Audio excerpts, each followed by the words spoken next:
Chapter 1073. Thus, the two beggars stayed on the main street in an ostentatious manner. Of course, no one would know that they were the princess of the Japanese Empire, Junko, and the manager of the CIA in the Japanese Empire, Yoshiko, who had escaped from the Onion area. Under the secret protection of the CIA operatives, the two of them walked out of the Onion area and came to the neighboring Zhongda city. They came to a place that had been prepared for a long time. But what was unexpected was that because the Five-Star Army only took 13 days to conquer the entire West Sea Road, it caused the Japanese army in other areas to be nervous. They increased the intensity of their patrols, and for any foreigners who suddenly appeared for any reason, they would strictly investigate them, fearing that they were spies sent by the Five-Star Army. Because of this, the previous safe place could no longer be used. And in order to not attract attention and not have any accidents during the investigation, Yoshiko suggested that they disguise themselves as beggars to avoid all the dangers. After all, Junko was a princess of a country. Even when she was in the capital of Ming, no one wronged her. But now in her own country, she had to disguise herself as a beggar that everyone avoided, so she had some complaints. But Yoshiko said, "If you want to take revenge and successfully see the sixth young master, you can only do this. Otherwise, you will be taken away and become one of the threats to the sixth young master." At that time, not only would it be difficult to take revenge, but her life would also be in danger. After weighing the pros and cons, Junko agreed. Now, she stretched out her small hands and squatted on the street with Yoshiko. The two squatted together, paying attention to the pedestrians on the street. When they found that no one was staring at them, Junko whispered, "We have been begging here for 10 days. When will it end? Will Sensei really send someone to pick us up? Why do I feel that I am getting more and more used to my current role?" Hearing Junko's complaint, Yoshiko's expression didn't change. Instead, she explained very patiently, "Don't worry. The news has already been spread. The sixth young master will definitely not ignore it. Maybe it won't be long before the people who will save us appear. All we have to do now is wait patiently." Tomiko didn't want to dress up as a beggar, but she had no choice. There were only 6 CIA operatives around them. Once they were discovered, they would be in a very dangerous situation. They had no choice but to do so. However, Tomiko was willing to accept all of this.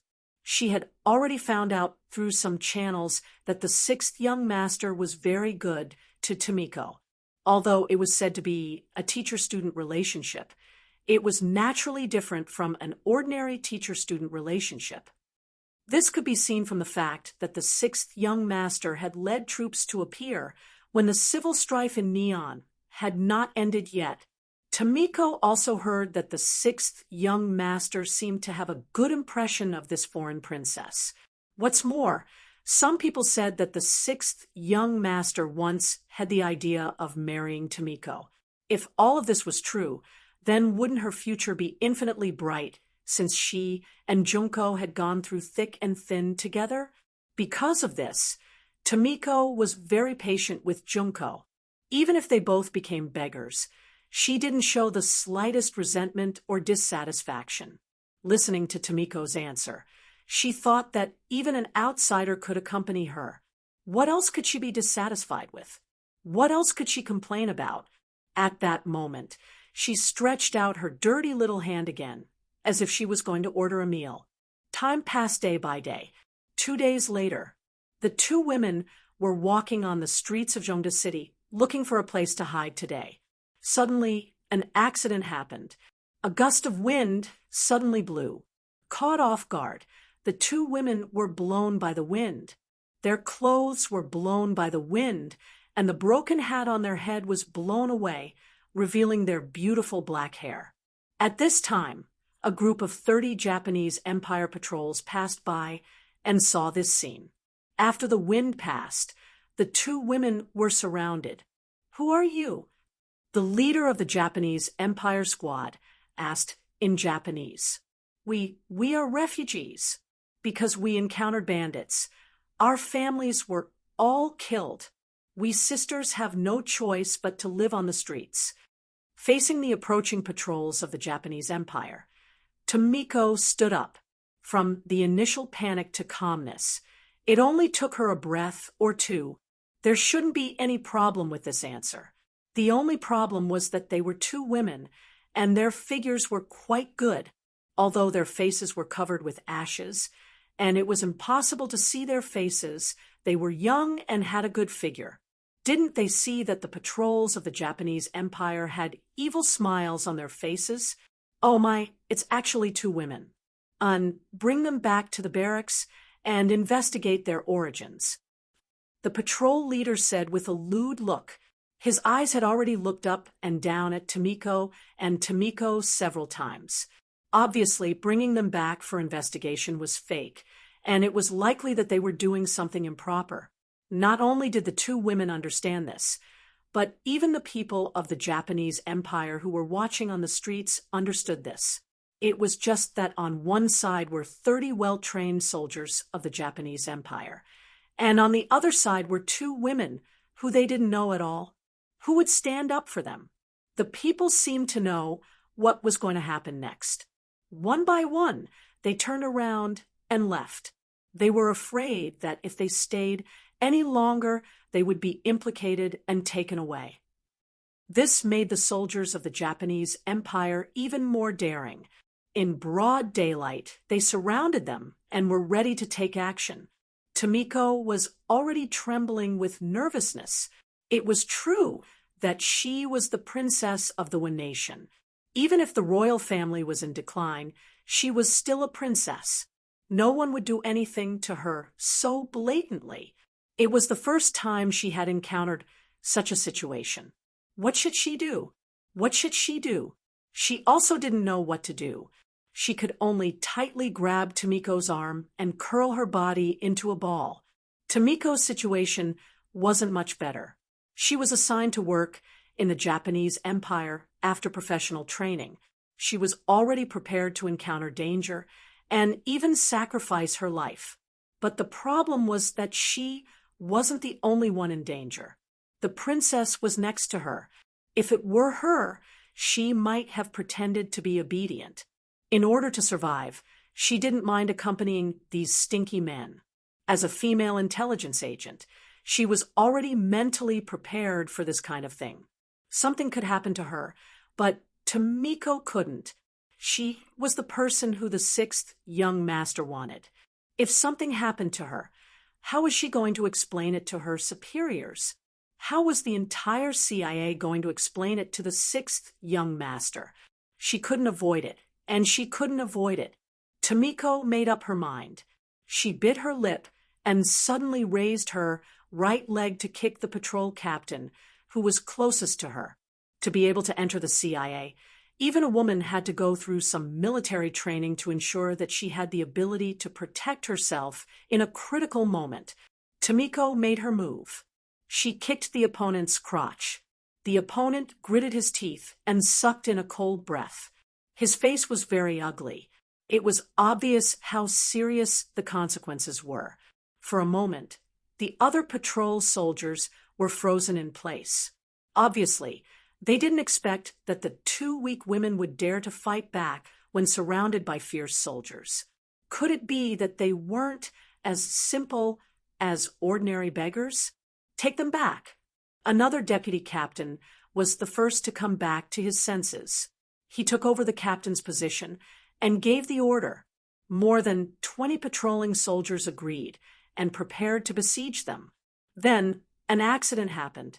An arrow suddenly pierced through the air and hit the back of a Japanese Empire patrol soldier. The powerful force directly penetrated the soldier's body. Plop! The Japanese Empire soldier, who fell to the ground, still had a pained expression on his face. His mouth opened and closed as if he wanted to say something. Obviously, he wasn't completely dead yet. This scene also shocked the other Japanese Empire patrol soldiers. They pulled out their swords and stood back to back, guarding against any danger that might appear at any time, and the arrows that might come out of nowhere. This situation lasted for 7 or 8 breaths of time. When they didn't see any more people or danger, the captain who had been kicked in the crotch had almost recovered. At least, he was able to speak. Take these 2 people back. If they resist, I don't care if they live or die. One soldier had already died. The captain was really angry and made up his mind. The 2 Japanese Empire Patrol soldiers who received the order came forward. They wanted to reach out and grab Tomiko and Tomiko. At this moment, the arrows that had disappeared earlier appeared again. However, because they were prepared, not only did they not hit anyone, but they also exposed their position. They were discovered by the Japanese Empire soldiers who were watching their surroundings. Then, they swarmed forward to capture them. There were only 6 CIA operatives around Tomiko. They were only responsible for providing cover. They weren't the best at fighting. With 6 people against 30 people, they were obviously outnumbered. In a short period of time, the 6 people who showed their heads were surrounded. One of them had already been cut down and died after being stabbed several times. The situation was very dangerous. There was no way these 6 people could protect themselves. Tomiko anxiously turned around and looked at Tomiko. It seemed as if she was asking for something. Tomiko understood. Tomiko wanted her to reveal her identity. However, she didn't think this would work. Her identity might be useful against people with status. However, to ordinary Japanese Empire soldiers, she was no threat at all. The difference in status between the 2 sides was too great. Not only that, but she might also bring shame to the imperial family by revealing her identity. Once her identity as a princess was exposed, and she was blasphemed by ordinary Japanese Empire soldiers, she wouldn't be able to rest in peace even if she died. Tomiko shook her head and refused Tomiko's suggestion to reveal her identity. Okay, then let's die together. At least we can be companions on the road to the afterlife. Tomiko's voice was a little sad. Then she became determined. When she came to carry out the mission, she had mentally prepared herself for this. Now that she was willing to die to protect Tomiko, she was sure that the 6th young master would treat her family well. It could be considered a worthy death. Chapter 1074. Let's fight. The broken bowl in Tomiko's hand flew out as she got into a fighting stance. She was determined to die to repay the kindness of the 6th young master and the 5th madam, Su Monair. Tomiko also threw the broken bowl in her hand. When she was in the Yang Family Academy, she did a lot of physical training. Although she didn't learn properly, she still had some strength. At this moment, she also had the idea of dying together with the enemy. She clenched her fists tightly. They're rebelling. Catch them. I want them to pay for all the torture. When the captain saw that the 2 women dared to clamor in front of him, he was furious. He had already decided to teach them a lesson. Even if the 2 of them died, he wouldn't let go of their corpses. The captain's eyes revealed a fierce look. All of this was seen by Tomiko and Tomiko. At the same time, they were also prepared to die. Not far away. Only 2 of the 6 CIA operatives were left. One of them was seriously injured and looked like they were about to be wiped out. Tomiko, who had lost all hope, looked in the direction of Ming. At this moment, only Yang Chendong's handsome face flashed in her mind. Perhaps the only thing she did wrong was not staying by his side. Kill. Several Japanese Empire Patrol soldiers took the lead in order to prevent themselves from being taken advantage of. Each of them even held a battle sword. They looked like they would really kill the 2 women if they didn't cooperate. With a shout, 2 Japanese Empire soldiers took the lead and rushed forward. 5 steps, 3 steps. They were getting closer and closer to Tomiko and Tomiko. The 2 women gritted their teeth. and took a deep breath, preparing to meet the attack head-on. However, at this moment, the sound of air being pierced was heard again. Arrows were shot from afar and accurately hit the chests of the two Japanese Empire soldiers. The powerful force directly caused the two to scream and fall to the ground. The sudden change also stunned the other Japanese Empire soldiers. They didn't know what to do. "Don't be afraid, we're here." With a shout, a tall and big King Kong appeared. Behind him and beside him were 30 Langius Special Forces members. In order not to attract attention, King Kong did not take a gun. Instead, he took a crossbow that was specially used by the Special Forces. This crossbow had a shooting range of 150 steps. At that time, it was already one of the most powerful cold weapons. The moment King Kong appeared, he fired the first arrow. The Special Forces members that he had brought with him also started firing their crossbows. For a moment, the sounds of arrows whizzing through the air could be heard incessantly. One after another, the patrolling soldiers of the Japanese Empire were shot and fell to the ground, dead. With the same number of people, the difference in combat power was like heaven and earth, bringing about different results. Retreat. Seeing the surrounding soldiers fall one by one, the patrol leader knew that things were not going well. He turned around and ran, wanting to go back and report. But just as he turned around, 2 arrows shot through his body at almost the same time, causing him to fall to the ground under the powerful inertia. With the captain dead, the rest of the soldiers were nothing to be afraid of. Just the arrows alone were enough to kill them. From the beginning to the end, the Langius Special Forces members did not have the slightest bit of close contact with the patrolling soldiers of the Japanese Empire. The outcome of the battle had been decided. In the blink of an eye, 30 patrolling soldiers were all dead.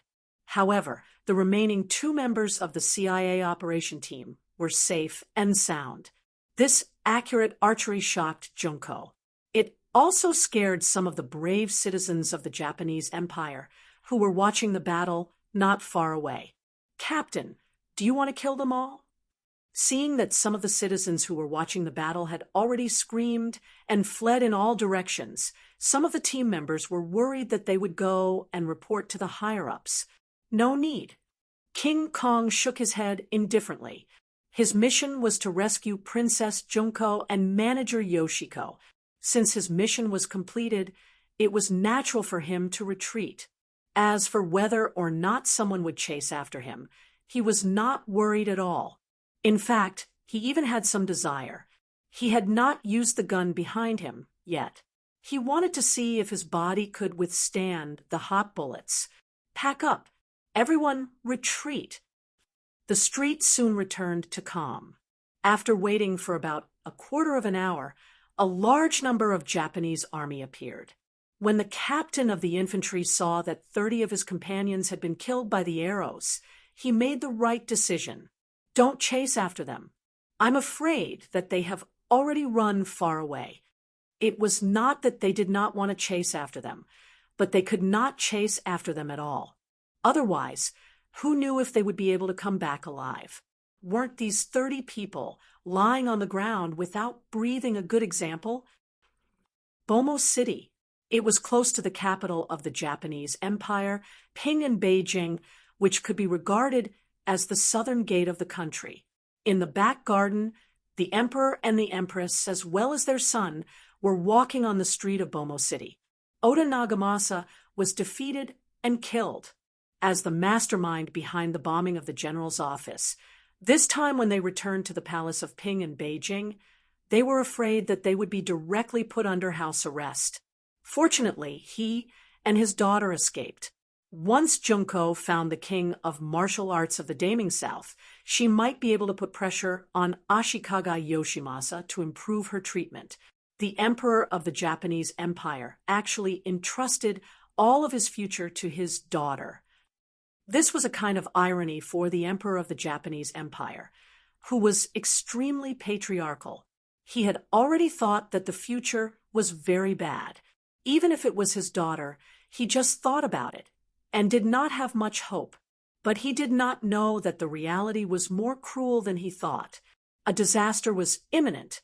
Empress Tengara was very beautiful, whether the royal family had declined or not. After all, it was the face of the Japanese empire.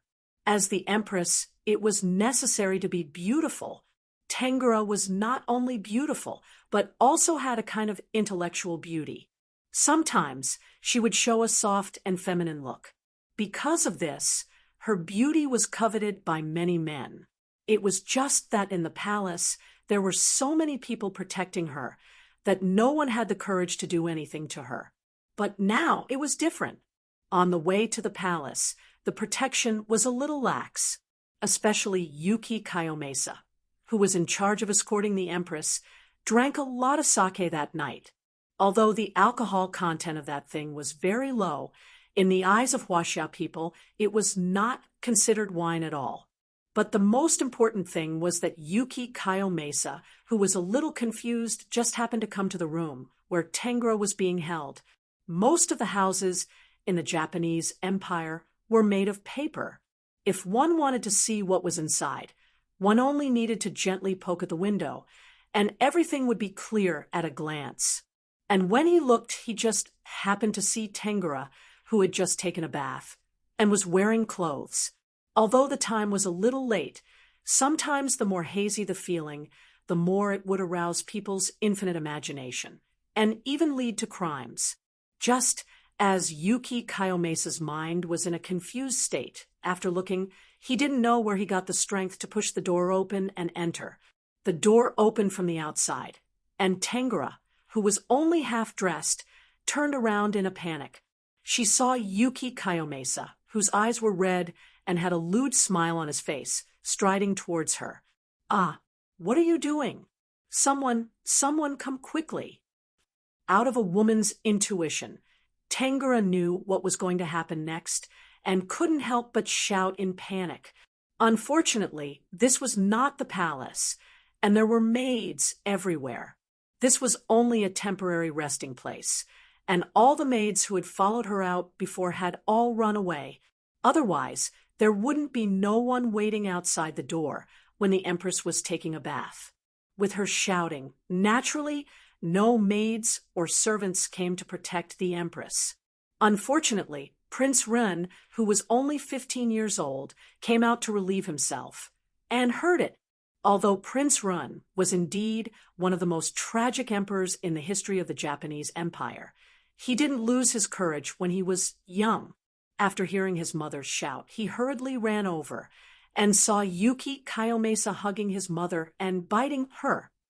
No matter what, he was still a prince, the future emperor, and the one who was being bullied was his own mother. How could Prince Ren let it go?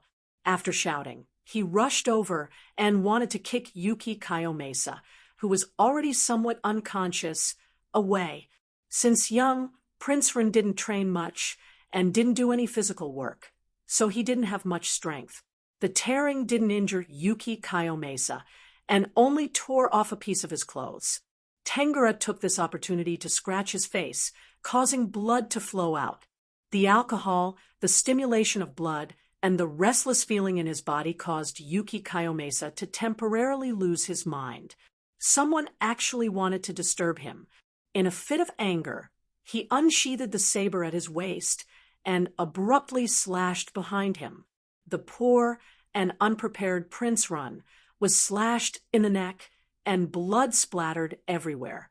With a pair of eyes wide open in disbelief, Prince Ren fell to the ground with a plop. After a few tremors, he stopped breathing. His life ended like this, and he didn't have to live the rest of his life like a coward.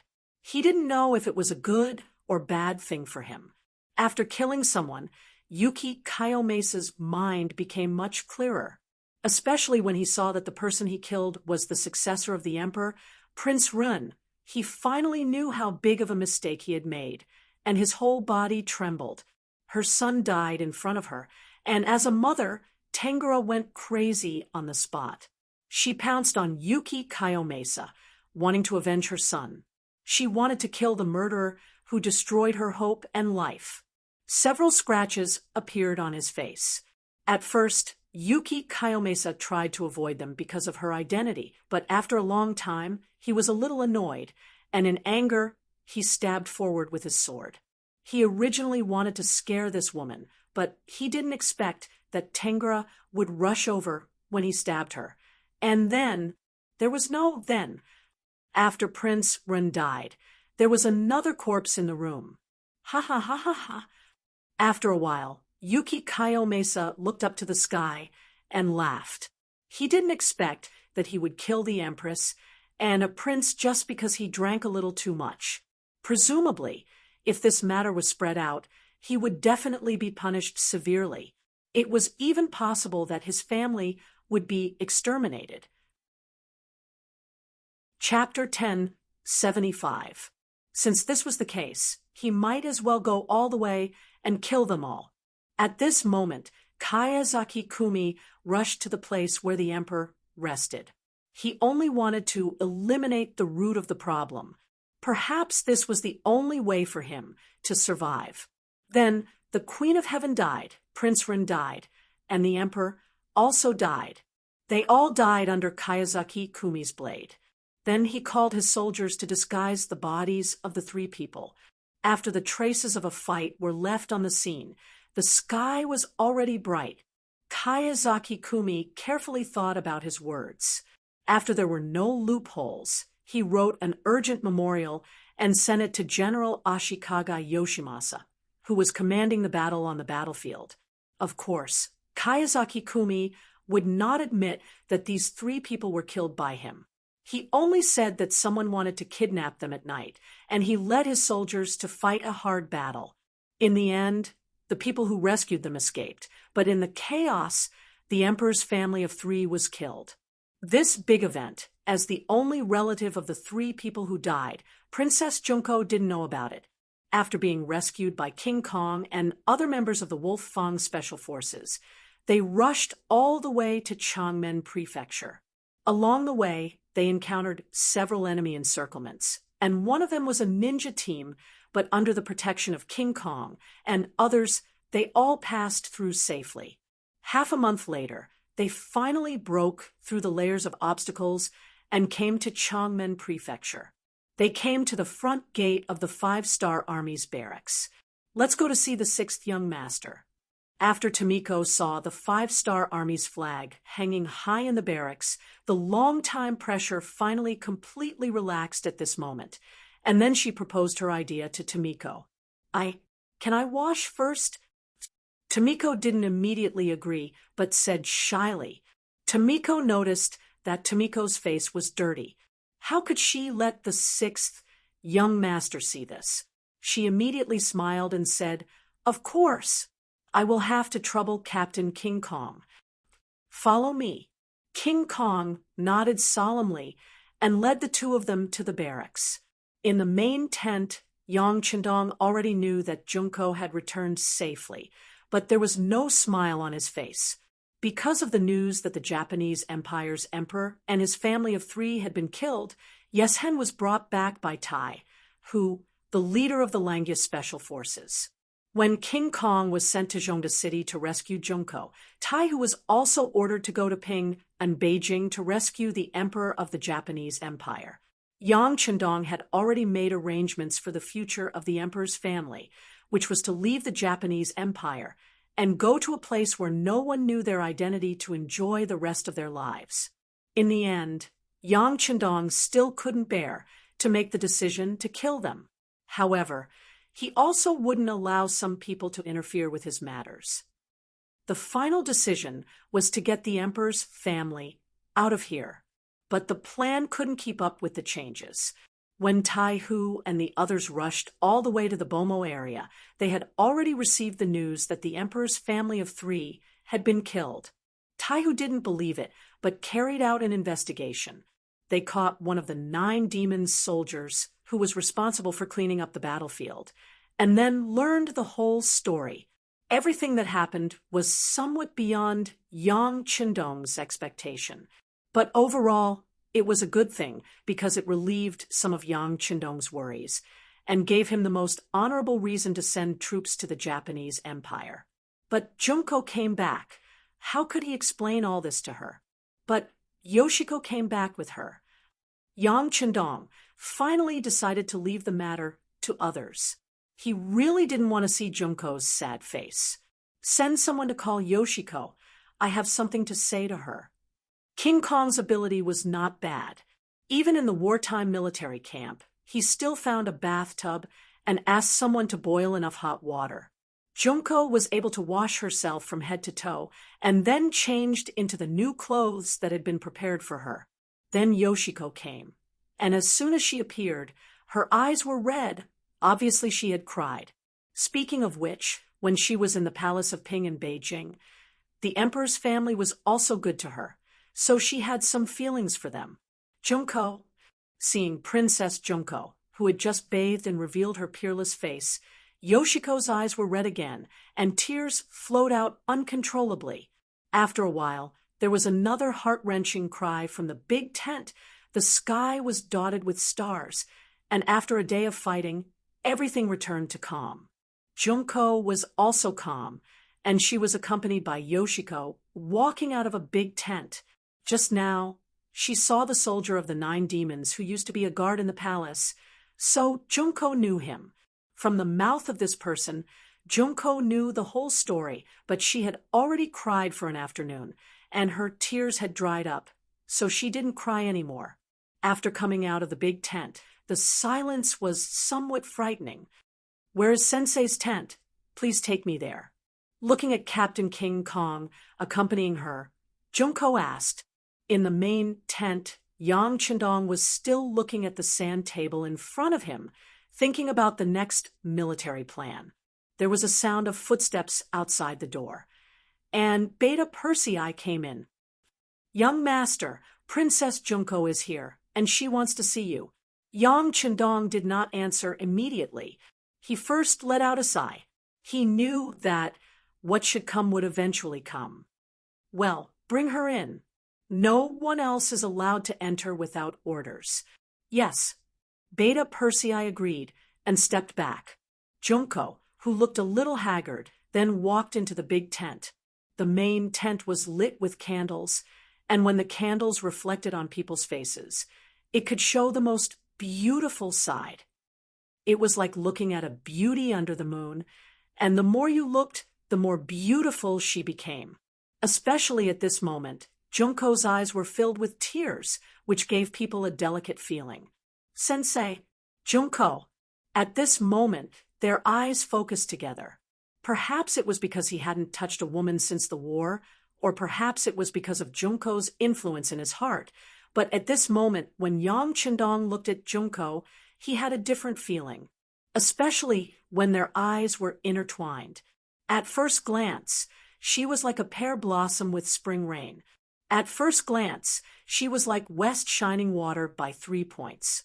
At first glance, she was more like a beauty that shamed the moon. At first glance, Sensei. Junko threw herself into Yang Chendong's arms, and tears flowed out uncontrollably. Sensei, Junko has no relatives. Junko is very pitiful. Junko, don't worry. I will be your family from now on. Yang Chendong said, lowered his head, and wanted to wipe the tears on Junko's face. But what greeted him was warm lips, and Junko took the initiative to lean over. Junko, who had just found her family, found a sense of security and was no longer tied down by her family. Her heart was at its softest, and at this moment, she decided to let go of herself and not suppress her feelings for Yang Chendong. In the face of a beauty taking the initiative to throw herself into his arms, Yang Chendong had no intention to refuse. Although he was taking advantage of her if he refused, he was afraid that it would only hurt Junko's heart. At this moment, he increased the strength in his hands, and after a while, he picked Junko up by the waist and walked straight to the big bed in the inner room of the main tent. Thunder stirred up the earth fire. Outside the main tent, Beta Persei signaled with his eyes, and all the long way retreated 20 meters, clearing the entire tent. After a night of spring rain, Yang Qindong got up from the bed energetically. He didn't disturb Junko, who was sleeping, fleeing all the way, and then hearing the news of the death of her parents and brother. She had suffered too much and should have a good rest. He took the initiative to walk out of the tent and received the generals outside. First, he met with the commander of the 1st Division, 2nd Division, and 3rd Division. After listening to today's battle plan, he approved it. After watching the 3 division commanders leave, Yang Qindong waved to Division Commander Tian, who Commander Su He and Division Commander Su Ku of the 1st Reserve Division. Come here and discuss the next step of the battle plan. 6th Young Master, are we finally ready to fight? Hearing Yang Qindong's call, the 3 generals were excited. Yes, Yang Qindong nodded. After 20 days of stalemate, both sides had suffered losses. The original 60,000 soldiers of the Alien Alliance had been replenished twice in a row. If one counted carefully, nearly 20,000 people died in the battle, and countless people were injured. Of course, the Japanese Empire on the other side was not much better, and their losses would only be greater. But even so, Yang Qindong didn't intend to send out the elite force. First, he still needed to continue to confuse the other side and make them underestimate the enemy. Second, this time, they didn't have a proper reason to send out the troops. The intelligence agency at the front sent news that the Japanese Empire's people were very resistant to the appearance of the 5-star army. So, there were a lot of young people from the Japanese Empire who had signed up to join the army. Ashikaga Yoshimasa also took the opportunity to recruit more soldiers. If this continued, unless they used firearms and razed the entire island to the ground, it would be extremely difficult to occupy this place. Now, Junko had come. She was the princess of the Japanese Empire and the only remaining member of the Japanese Empire's royal family. Her appearance could naturally mean a lot of things. It could also help the 5-star army turn from an invading army into a righteous army. Once there was enough righteousness to support it, it would naturally be time to launch an all-out counterattack. Yang Qindong called a commander and 2 division commanders to talk about the next war plan. He wanted to make all the preparations in advance. Late in the morning, Junko slowly opened her eyes. Separated by the main tent, there was no dazzling sunlight in the room, making people feel very comfortable. As soon as Junko opened her eyes, Tomiko appeared in front of her. Not only her, but there were also 6 maids standing on the side. These were the maids who came to serve Junko. From this moment on, Junko had officially become Yang Qindong's woman. If she wanted, she could quickly become the 8th wife.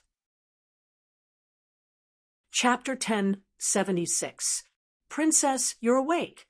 Tomiko looked at Junko, who still had doubts in her eyes, and smiled gently. Then, she began to order people to help Junko dress up.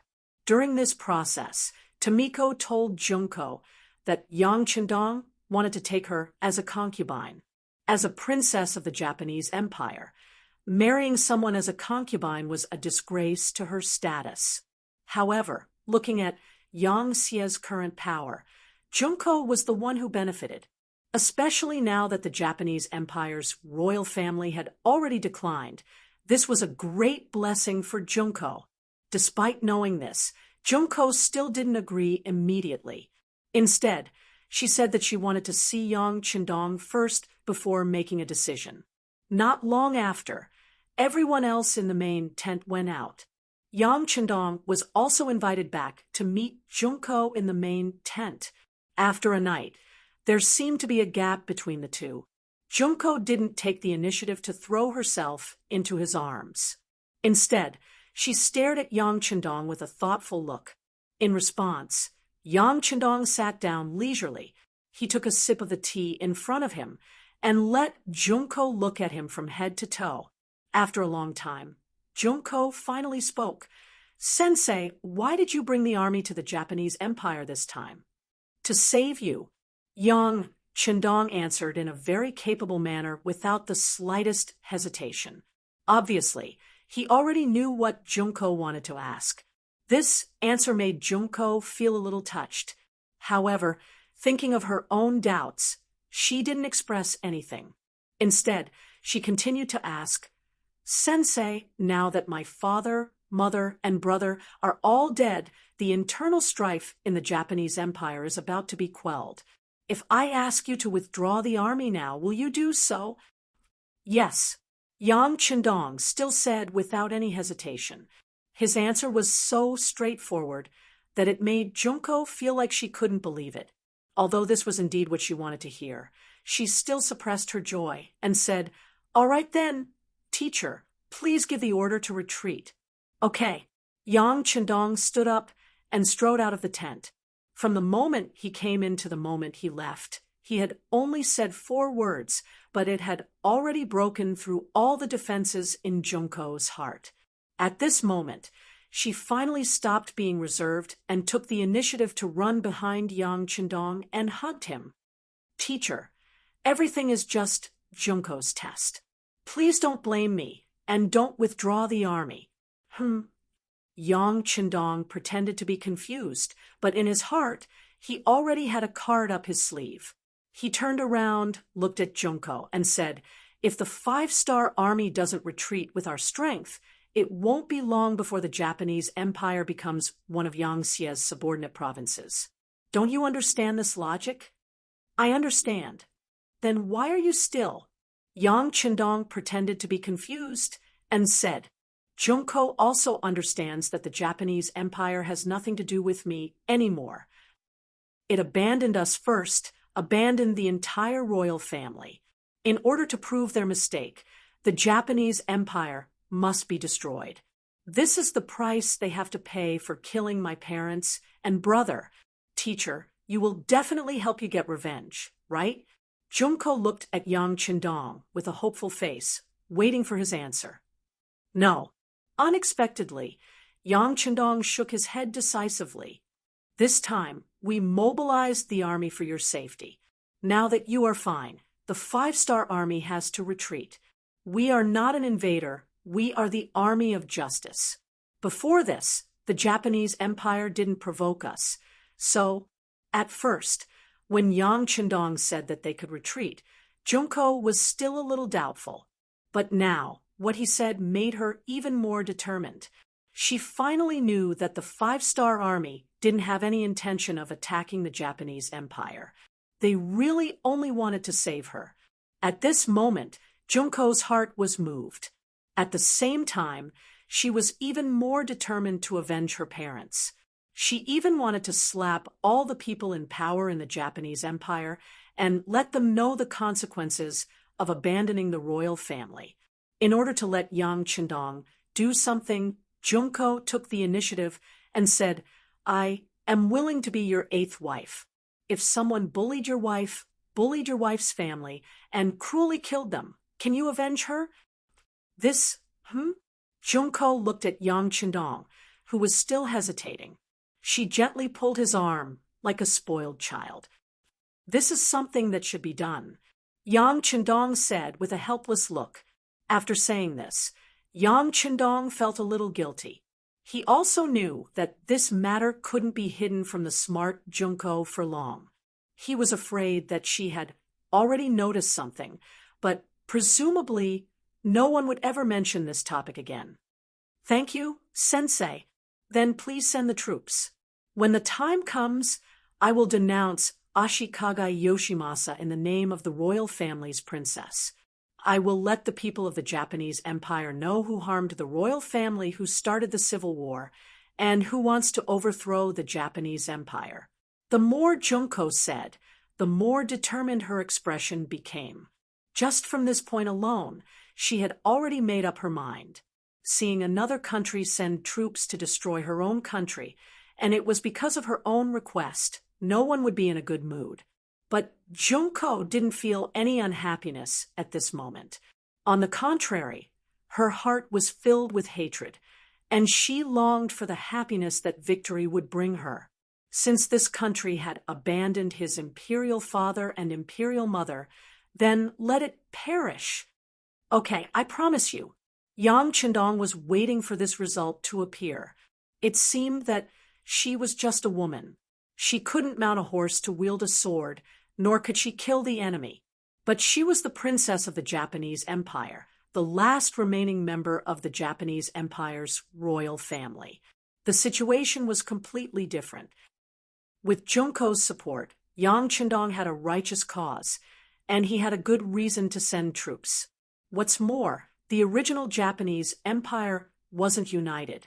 The Supreme General Ashikaga Yoshimasa seemed to have a monopoly on power, but there were still many hidden opponents. It was just that they were too scattered and couldn't form a united force. In the past, the Emperor of the Back Garden was unable to integrate this power together, but Yang Qindong did have such strength, because he had the strength to compete with Ashikaga Yoshimasa, and was even stronger than him. In other people's eyes, this was a big tree, a tree that was far more luxuriant than the Supreme General. Junko's heart was filled with hatred, and with Yang Qindong's support, she quickly wrote a document to announce to the world. First, she described in detail the cause of her father, mother, and brother's death. Then, she pointed at Ashikaga Yoshimasa and said that this villain wanted to overthrow the power of the royal family and bring a disaster to the entire Japanese Empire. Finally, she called on all the heroes of the Japanese Empire to work together to deal with Ashikaga Yoshimasa and restore the Japanese Empire to its former glory. This document was read and approved by Yang Qindong, and it was sent out. It appeared in various cities of the Japanese Empire through the intelligence network, causing a huge response and influence. Hokuriku, one of the 7 provinces of the Japanese Empire, as one of the most important regions of the Japanese Empire, it was under the jurisdiction of General Hirai. Hirai, whose full name was Flatwell Field, was one of the more trusted and important ministers of the Backyard Emperor. When he was in the imperial court, he caused a lot of trouble for Ashikaga Yoshimasa, so much so that the latter spent a lot of effort to get rid of him. In order to achieve his goal, he even handed Hokuriku over to him.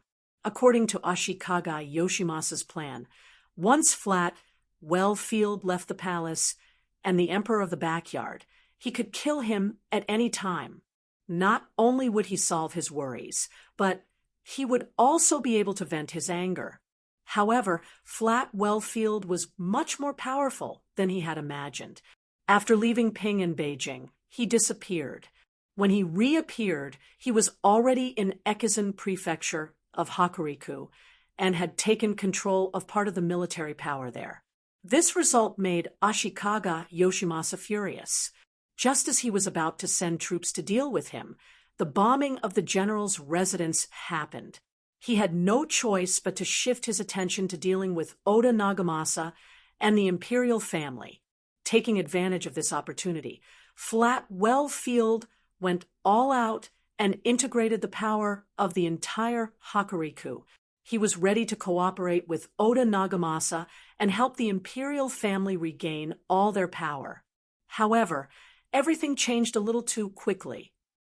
Flatwell Field had just finished the integration work when news of Oda Nagamasa's defeat and the death of the imperial family came from the front lines. When he first heard the news, Flatwell Field couldn't believe it. When he found out that it was true and not fake news deliberately spread by someone, he couldn't stop crying. He found that he suddenly had no goal, no target or object to be loyal to. Flatwell Field was a very thoughtful and capable person. Usually, such a person would be able to see the most crucial point in a chaotic situation and make the right choice. It was because of this ability that he couldn't stop crying. In his eyes, without the imperial family, there was no one in the Japanese Empire who could suppress General Ashikaga Yoshimasa. Because he was a smart person and could see this, he felt that there was no hope ahead. He could even see that after eliminating the imperial family, Ashikaga Yoshimasa's next target would be him. Without the support of the imperial family, Flat Wellfield knew that there was no way he could reach the heights of the general with his own ability. Even if he couldn't win, the only way left was to escape. Fortunately, he had led his troops to conquer Noden Prefecture.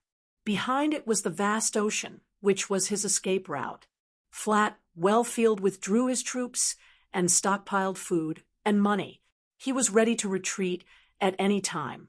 It was at this time that the letter written by Junko announced to the world that the last member of the royal family, the last hope, spoke in her unique voice. When Junko's letter suddenly appeared on the street after one night, Flat Wellfield, who was ready to retreat, saw hope again. After shouting, "God has eyes," in his mansion, he gathered all his important subordinates. He decided to cooperate with Junko to deal a heavy blow to Ashikaga Yoshimasa. As long as there was a way to survive, no one would choose to leave their home. As long as there was a little hope of victory, everyone would want to fight. Flat Wellfield was such a person. Chapter 10:77. In the entire Japanese Empire, Flat Wellfield wasn't the only one. Some of them were targeted by Ashikaga Yoshimasa and could be retaliated against at any time. Some didn't like the Supreme General and would look for an opportunity to stab him in the back. Some had the same ambition and knew that only by eliminating Ashikaga Yoshimasa would they have a chance to succeed. No matter what kind of thoughts they had, Ashikaga Yoshimasa, who was too powerful, had obviously become the target of many people's hidden attacks. Especially when Princess Junko's document was released, it gave these people a suitable excuse. Soon, the anti-Supreme General's forces began to appear everywhere, and the situation took a major turn. Flat Wellfield of Hokuriku was the first to respond. Under the leadership of Princess Junko, he gathered 80,000 troops in Ekizen Prefecture and acted as if they were going to attack Ashikaga Yoshimasa's lair from Ping and Beijing. Everything was afraid of someone taking the lead.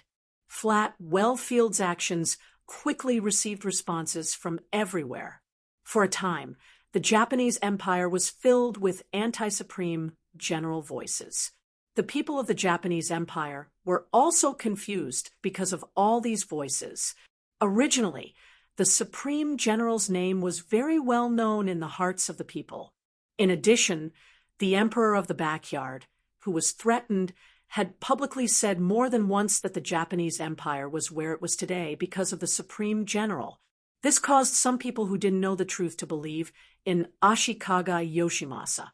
This was also the reason why when the five-star army suddenly appeared, Ashikaga Yoshimasa raised his arms and called for enlistment in the name of the Supreme General.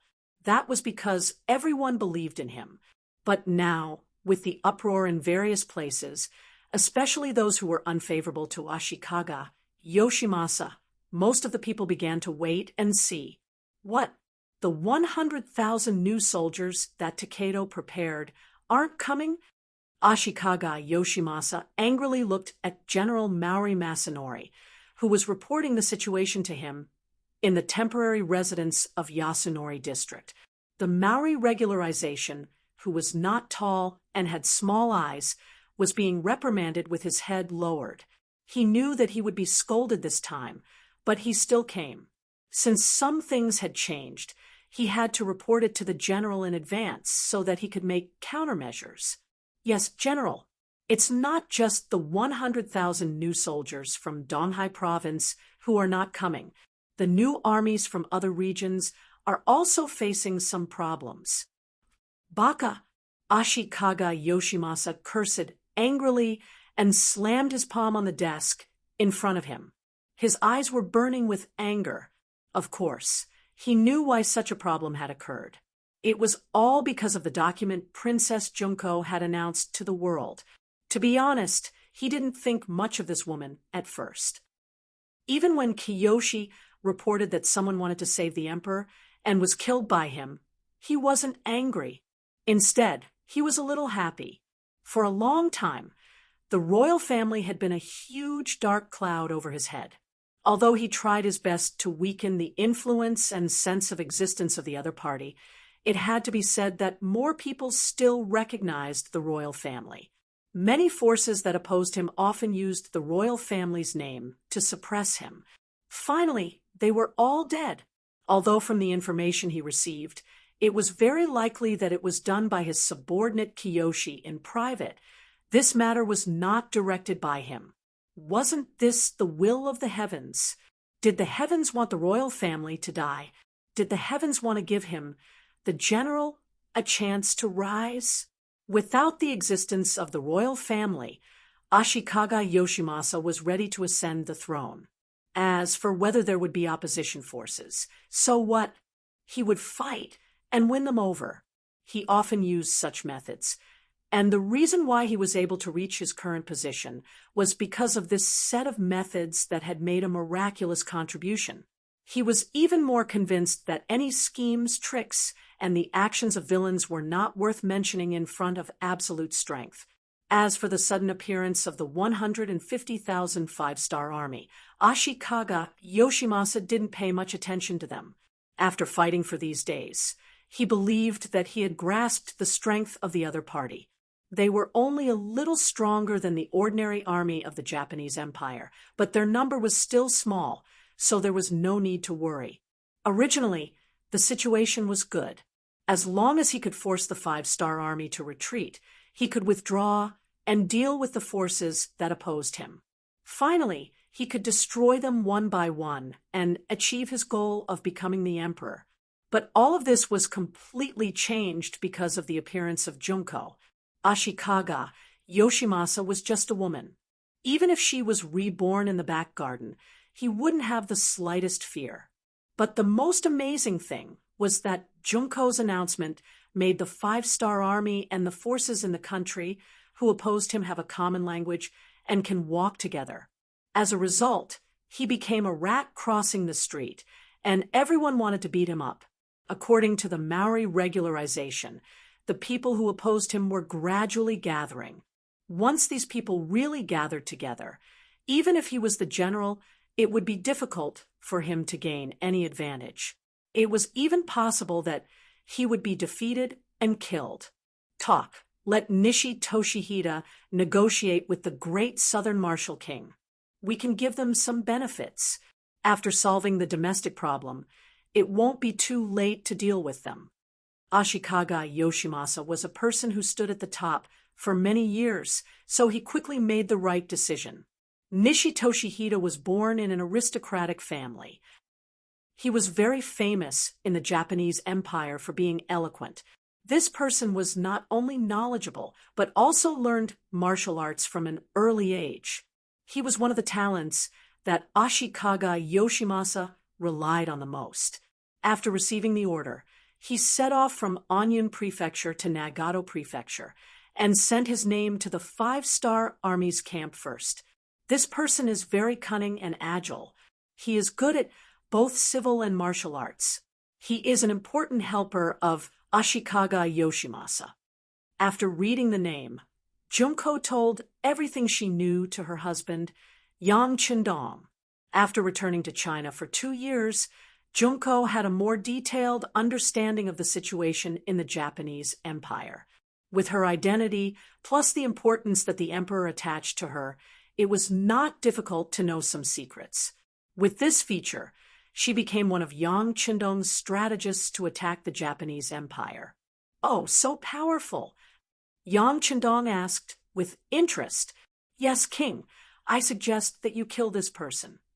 Junko's eyes were firm. Since she was with Yang Qindong, she also changed the way she addressed him. She used to call him teacher, but now she called him king.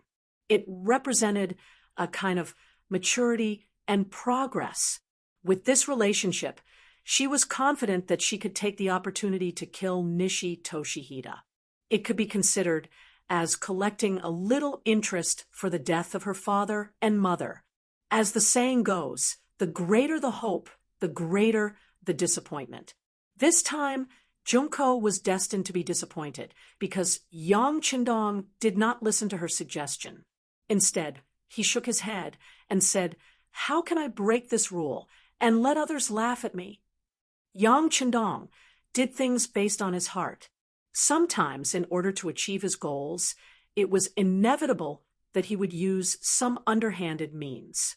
For a person like him, the saying of not killing the messenger in a war had nothing to do with him, but he still used this as a reason to say it.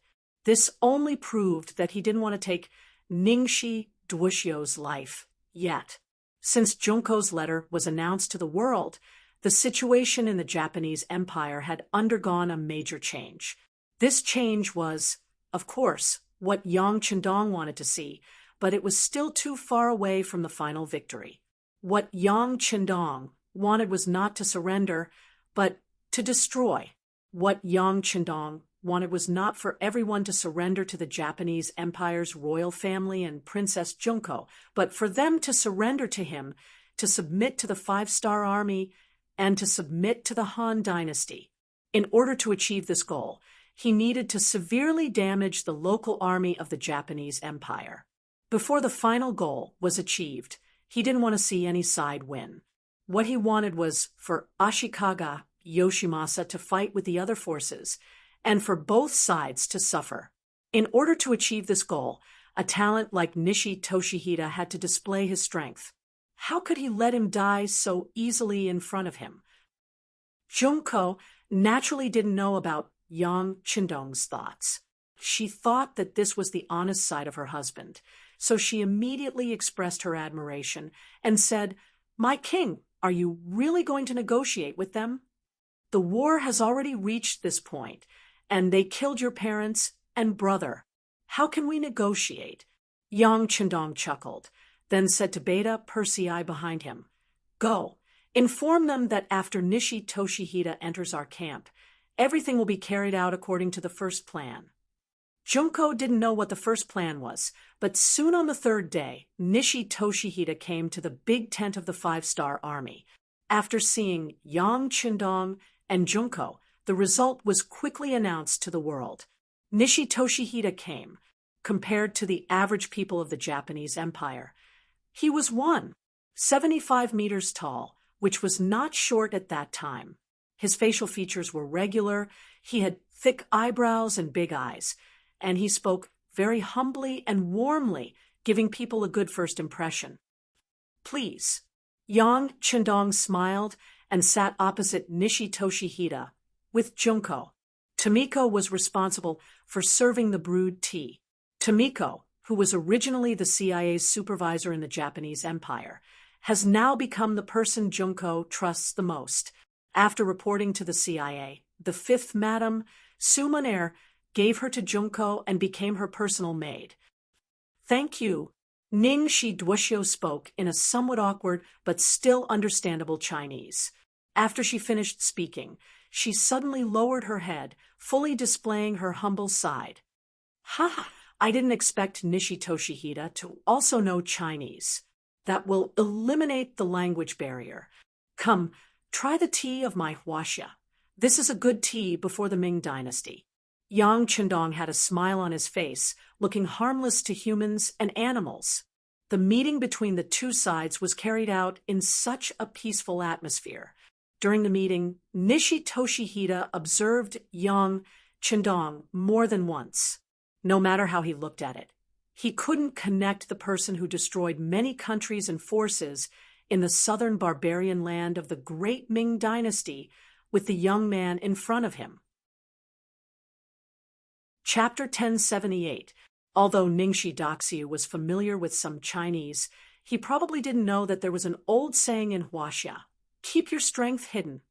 There was even a less elegant saying among the people, "A dog that bites doesn't bark."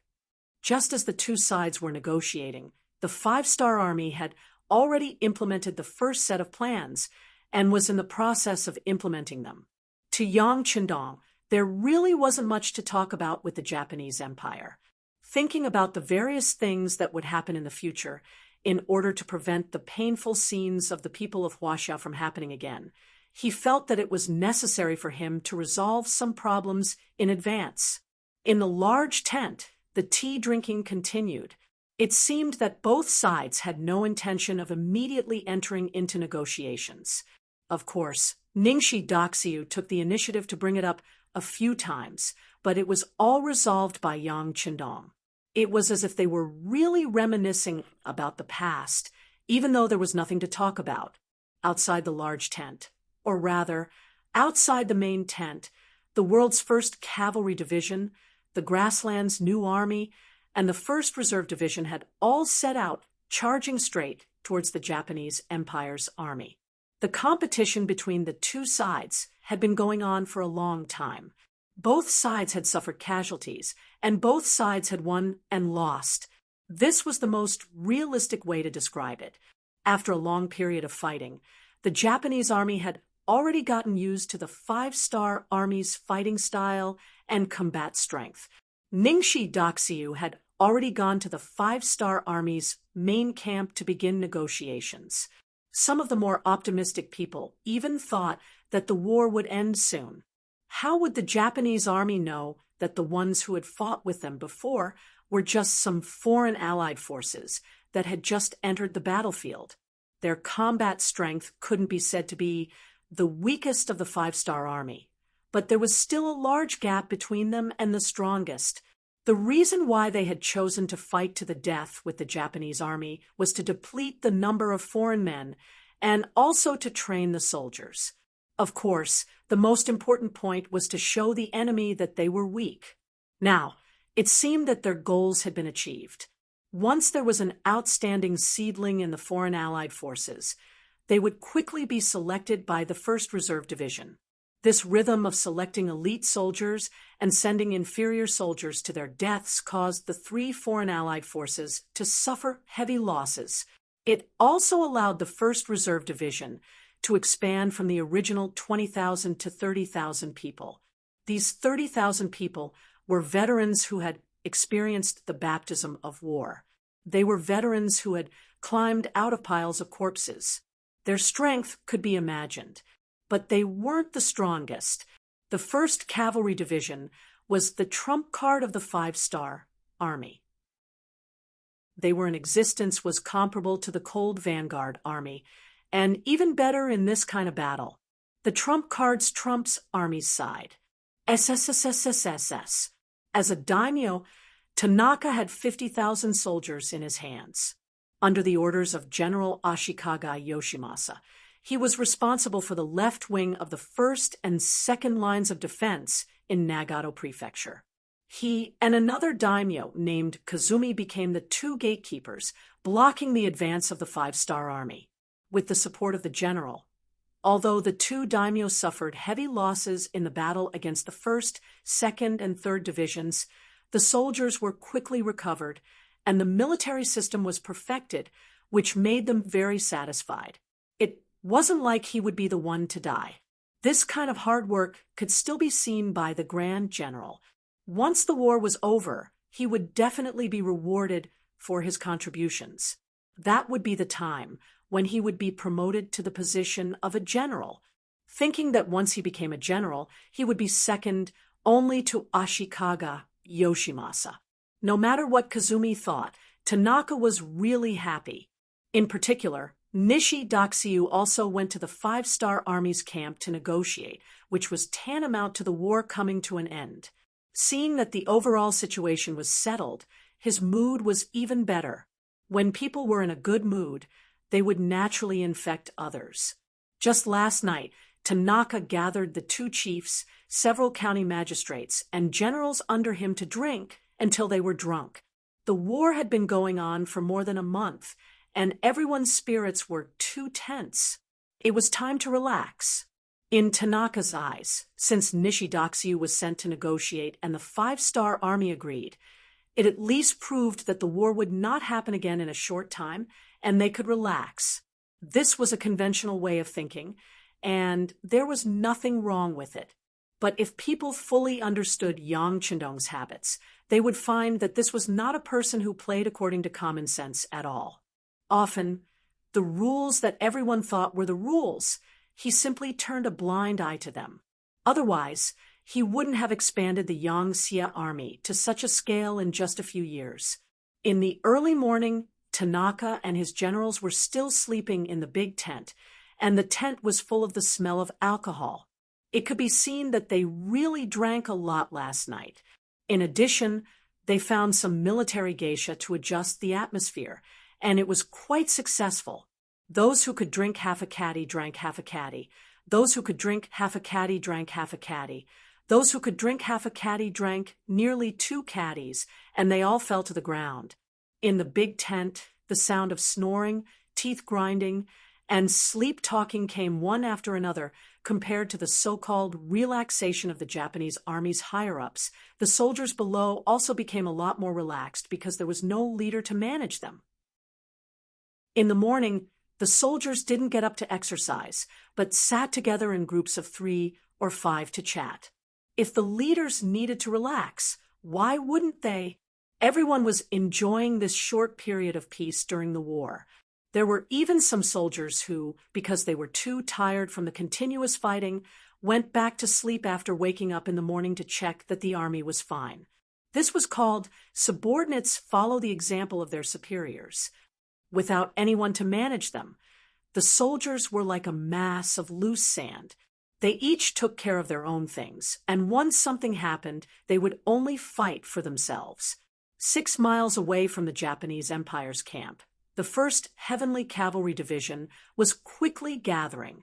On the other side, 5 miles away, the new army was also gathering, and they were all preparing for the upcoming battle. "Commander, there are still half a quarter of an hour before the 6th Young Master's scheduled attack time." The 1st Regiment commander, Tae-mu, walked to Tianhu's side and reported softly, "The new army should also be ready to attack. I heard that they are very excited and are preparing to fight a good battle to steal the limelight of our 1st Heavenly Cavalry Division." Tianhu didn't take Tae-mu's words to heart. Instead, he said something very proud. "How can the limelight of our 1st Cavalry Division be suppressed by others?" Seeing how confident his commander was, Tae-mu laughed. Strictly speaking, Tae-mu had joined the 5-star army earlier than Tianhu. When he was fighting on horseback, Tian, who was still a good student in the Yang Family Academy. However, he wasn't unhappy that he was able to become a regiment commander under Tianhu's command. It was all because he was convinced. Whether it was horseback riding, control of the battlefield, or commanding an army, Tae-mu didn't think that he was better than Tianhu. For example, some of the orders given by the higher-ups. Why didn't they attack in the middle of the night or at daybreak? Why did it have to be at daybreak, when the enemy should have woken up before attacking? What was the reason for all of this? Why did the 6th Young Master give such an order? To be honest, Tae-mu didn't understand. If he was the commander of a regiment, he would definitely ask why. However, Tianhu didn't. The one who sent the order was Beta Persei. He only said that it was the 6th Young Master's order and Tian, who carried it out unconditionally. He was at the scene when this happened. Just based on this calmness, it wasn't something he could compare to. Tianhu was indeed smart. This had to do with his background as a student of the Yang Family Academy. Because he learned from Yang Qindong, he could understand more of Yang Qindong's intentions in many matters. For example, he had his own unique views on the timing of the attack this time. In his opinion, this should be Yang Qindong's intention to defeat the enemy fair and square. Through this battle, he could show the elite and powerful side of the 5-star army and achieve the purpose of intimidating the enemy. Of course, there was another advantage to fighting during the day. It would be easier to capture more captives. After all, vision was not good in the dark, and it was too chaotic. It was very easy for deserters to escape. This idea was indeed correct. Yang Qindong did have such an idea. He wanted to defeat the Japanese army in broad daylight on the battlefield and use this to build the 5-star army. Once the elites were deployed, they would be invincible in the world. When the defeated Japanese army saw this scene with their own eyes, word of mouth spread. Presumably, when the name of the five-star army was mentioned in the future, everyone would tremble from the bottom of their souls. If he wanted to achieve his goal, it was impossible to do it in the dark. The light was not good, and it was impossible to see what was happening. It was also impossible to do it when it was just dawn. Most people were still in a confused state and could not make a clear judgment. However, it was different after daybreak. Everyone was up and could make a clear judgment. As for whether this would bring some pressure to the 1st Cavalry Division and the new army, Yang Qindong really did not think that it would be a problem. Needless to say, the 1st Cavalry Division was invincible. It was not an exaggeration to say that they were invincible. It was common for them to win with fewer people, especially after the Japanese army had adapted to the attack rhythm of the Foreign Alliance's C-rank army. It would be strange if the A-rank army did not suddenly appear and cause the enemy to panic. As for the new army, their combat strength was a bit weaker. If they were not cavalry, they would not be ranked as the army closest to the A-rank army. However, they had more people and more horses. Once the 30,000-strong cavalry launched an attack, just the aura they exuded was unstoppable. No one could match them. Facing such a strong army, not to mention that it was the time for peace talks, the Japanese army would not be prepared, even if the enemy was prepared. So what? Yang Qindong was also confident that he could kill the enemy. One would throw away their armor, and the other would be utterly defeated. The five-star army did indeed have such strength. All of this was not because Yang Qindong was arrogant. It was the result of battle after battle. Chapter 10, 79. While the 1st Cavalry Division was quickly assembling, the new army wasn't idle either. Commander Su, he was mobilizing the troops according to the plan, and he had basically completed it. At this moment, he was looking ahead, as if he could see through the distance of several miles and see the Japanese army's camp. In the past, Su, he and Tian, who had competed for the position of commander of the 1st Cavalry Division. But later, he gave up. Of course, at that time, the commander of the new army, Tiger's Mane, and the deputy commander were eager to let go of his talent. But more importantly, he himself understood that he was born as a surrendered general, and Tian, who was the student of the 6th young master. He had already lost at the starting line. For a sharp blade like the 1st Cavalry Division, even the 6th young master, who had always been fair and just, would not easily hand it over to others. It was even more unlikely that he would hand it over to a fallen general like himself. After thinking things through, Su took the initiative to give up, and sure enough, he gained the favor of Yang Qindong, which was why he was now the commander of the new army. But without the current commander of the 1st Cavalry Division, Su, he had always believed that it wasn't because he was inferior, but because of his background and environment. In order to prove himself, he had thought more than once about competing with Tian Hu. He wanted to use reality to tell everyone that Su, was not inferior to Tian Hu and was even stronger than him. Today was an opportunity. The new army and the 1st Cavalry Division were attacking the two wings of the Japanese army. Although in terms of combat power, the 1st Cavalry Division was indeed much stronger than the new army, and even the first established new army was no match for it. But with the advantage of numbers, he might still have a chance. Commander Ko, inform everyone to be in their best condition. We want the enemy to unconsciously feel weak and afraid when they hear the name of the new army. Su, he called Kulu, the commander of the 1st Cavalry Division, and ordered, "Yes, please rest assured. These days, everyone has been holding back their energy." Kulu said solemnly, in addition to being the vanguard in the first battle and capturing Tsushima Island, the new army rarely made any big moves, especially when facing the Japanese army in Changmen Prefecture. They had been watching the performance of the three foreign armies, and the brothers had been holding back. This was such a good opportunity to make a contribution, but they had no chance to participate. If the 1st Cavalry Division and the 1st Reserve Division weren't watching the show like them, some people would have expressed their dissatisfaction. Now that the opportunity had finally appeared, Kalu was of course very excited. It was said that a soldier who didn't want to be a general wasn't a good soldier, and the position of a division commander wasn't the end of Kulu's pursuit. He wanted to lead an army alone one day, or even more people to kill in all directions. Whether it was the 1st Cavalry Division or the new army, they were all ready to attack with all their strength.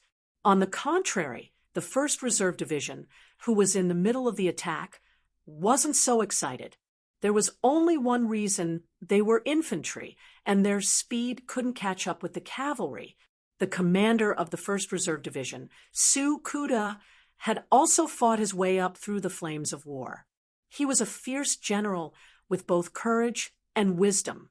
Yang Qindong had taken a liking to him and promoted him to the position of commander of the 1st Reserve Division, becoming another dazzling new star in the military. Su Kuda was naturally very excited about Yang Qindong's favor. When he learned that he could come to the battlefield of the Japanese Empire, he wanted to perform well and make a great contribution to prove that the 6th young master didn't misjudge him. But today, Su Kuda wasn't in a good mood. He actually had to go out with the 1st Cavalry Division and the new army to kill the enemy. Without the help of war horses, how could 2 legs outrun 4 legs? Pass down the order. Don't rush too fast. Tell everyone to save their strength. Su Kuda calmed down and said with a slightly disappointed tone, "Commander, why? Is it because there are cavalry troops on both sides of us?" The commander of the 1st Cavalry Division, Kang Biao, was puzzled. He was also a general who fought on the battlefield and could be said to have killed countless people. People like him often had a very obvious characteristic, and that was that he didn't know what death was. Seeing that Kang Biao was asking him why, Su Kuda said in a bad mood, "Yes, it's because they are cavalry, and we can't keep up with them." "Okay, you go and pass down the order. Tell the brothers that this time we will focus on capturing captives." Su Kuda, who had a strategy, had already decided on a position for himself. Since his speed wasn't as fast as his allies, then he might as well capture captives. This was also a great merit. In this way, the left, middle, and right sides were all ready to attack. When the hands on the watches on the 3 commanders' wrists pointed at the time of attack, the 5-star army moved madly, and the earth shook, and the attack began. The cavalry troops on the left and right sides were the first to rush out. Looking from afar, they looked like a torrent that was rapidly approaching from afar. From afar, they covered the sky and covered the sun, bringing up billowing smoke and dust behind them. When looked at from afar, they were like arrows that had left the bow as they dashed over, and they carried an indomitable spirit and courage. From afar, their murderous aura filled the sky, giving people a feeling that they couldn't resist. The movement of the cavalry troops quickly attracted the attention of the opposite Japanese army. The moment the ground started to shake, some of the experienced veterans of the Japanese Empire quickly stood up. They first looked into the distance, wanting to see what had caused such a big movement. Then they got what they wanted. When they saw the countless cavalry troops in the distance and the bright 5-star flag, their faces changed from curiosity to panic and then to horror. Some of them were already trembling. Some stood there stupidly. Some turned around to get their weapons. And some couldn't help but retreat. They were ready to find a way to escape. In order to let the Japanese army have their own self-confidence, the higher-ups of the army suppressed the news that there was a large number of cavalry troops in the 5-star army. They only told them that the number of cavalry troops in the 5-star army was limited, and they wouldn't be able to play any role in such a big battle. so there was no need to worry. Originally, they didn't want to cause too much pressure on their own soldiers, but when the cavalry troops appeared, there was a huge contrast between what they understood and what they saw in reality. When they saw that the cavalry troops of the Five-Star Army were not a small group, but endless, the Japanese army was already in chaos. "Hold on, archers, prepare to shoot. The rest of you prepare to stop the horses." The daimyo on the left side, Kazumi Kamikaze, was somewhat calm. Seeing the cavalry of the Five-Star Army getting closer and closer, he hurriedly gave the order. Although he didn't know what effect this would have, he couldn't take the lead to escape, right? "As long as we can stop the cavalry speed, we can wear them down." As if to encourage himself, and as if to give confidence to the soldiers below, Kazumi Kamikaze shouted loudly and issued the order. If Kazumi Kamikaze was a qualified commander, then Tanaka, who was guarding the right side, was too unprofessional. At this moment, he was still sleeping in the big tent, so when the soldiers below came to call him, he still didn't open his eyes. "Get some cold water. Go." It was Tanaka's confidant, and he was also one of his subordinates, so he had no choice but to order the soldiers. A bucket of cold water was quickly brought, then poured on Tanaka's body. Tanaka was stimulated by the cold water and finally woke up when he saw that all of this was caused by his own soldiers. He was so angry that he raised his hand and slapped the elder. Then he shouted angrily, "Baka!" "Master!" After the elder slapped him, he lowered his head, but soon he raised his head again and said, "The Five-Star Army has launched an attack, and they are using countless cavalry troops. Let's run." "What?" Originally, he wanted to fiercely reprimand these daring soldiers, but when he heard the elder's words, he swallowed the words he wanted to say. He wanted to ask what was going on, and whether he had heard wrongly, but then he felt the ground tremble, and then he rushed out of the big tent without caring about anything else. Then he saw the figures of the Five-Star Army cavalry in front of him. Using this short period of time, the 1st Cavalry Division that was attacking them was already in front of them, and Teamer's troops charging at the front were even fighting with some of the Japanese army's vanguards. Without a unified command, even the arrows that were shot were scattered, and Tian, who led the cavalry of the 1st Cavalry Division to the front of the Japanese Empire's military camp without any obstacles, and began their crazy killing journey. As everyone knew, the strongest cavalry in the world was the Mongolian elite cavalry, and their most glorious period was under the leadership of Genghis Khan, when they conquered the world. Compared to the Mongol elite cavalry of that period, the world's #1 cavalry division was not any weaker, especially since they had the 7-star steel crossbows and high-quality cavalry swords that Yang Qindong personally gave out. Their equipment was even better than the Mongol elite cavalry of that period. Yang Qindong was never stingy with what he could give, and the strength of the 1st Cavalry Division was also constantly charging forward. And if it was a battle of cold weapons, there was no one in the world who could be their opponent.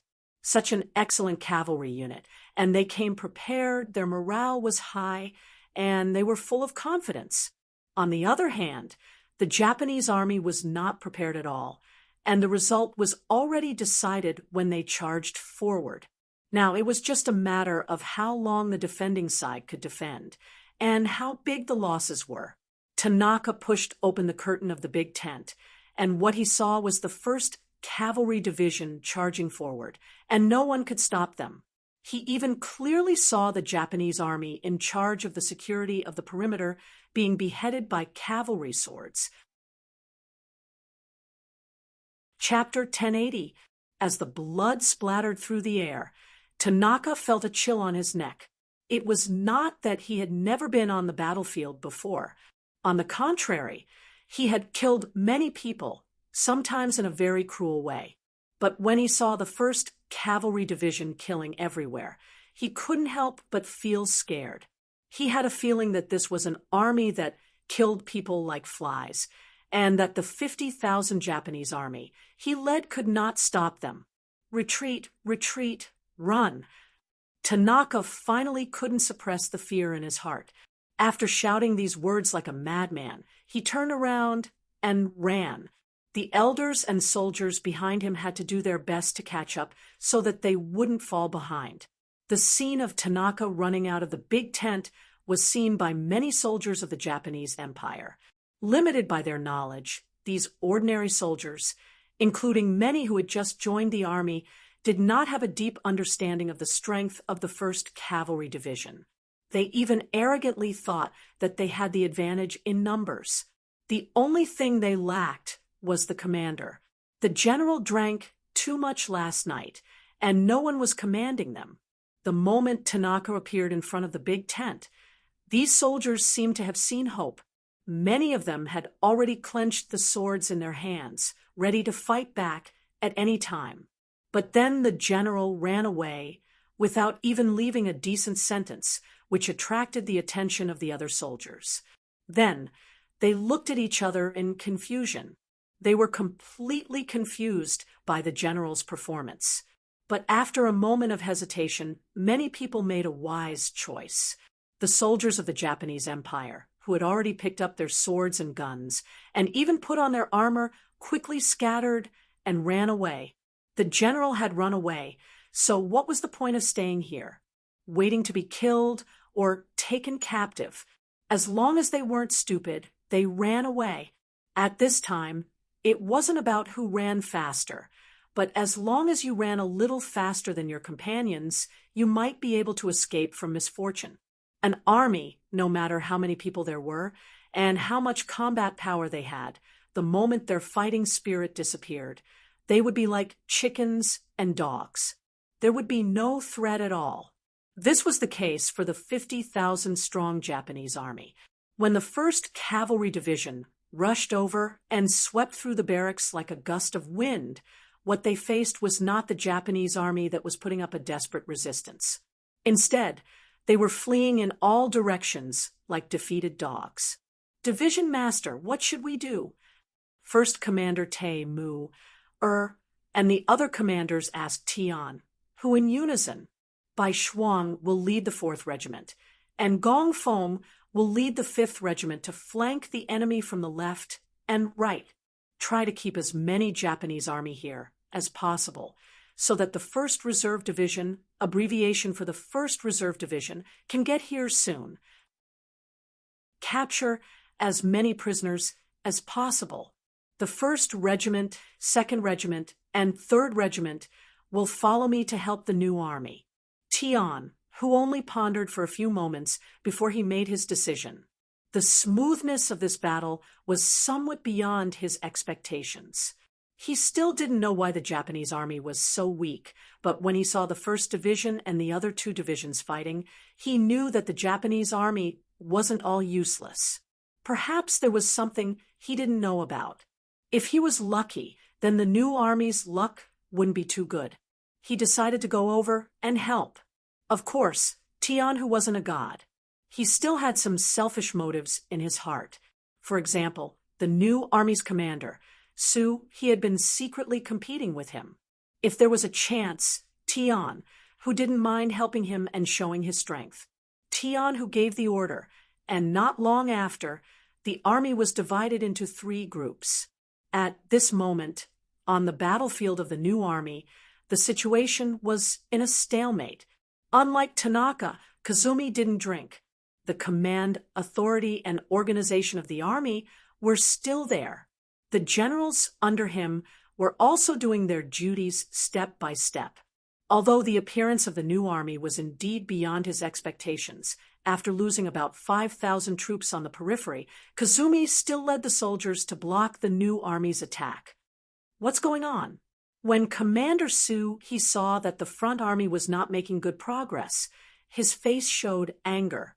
He ordered someone to call the commander of the 2nd Cavalry Division, who was in charge of the vanguard. The commander of the 2nd Cavalry Division lowered his head. He wanted to explain that the Japanese army's defense was too tenacious. In addition, The ratio of veterans to recruits in the 2nd Cavalry Division was about the same, so they couldn't fully display their strength. This was why they couldn't achieve their military goal. But knowing Suhi's temperament, the commander lowered his head and didn't say anything.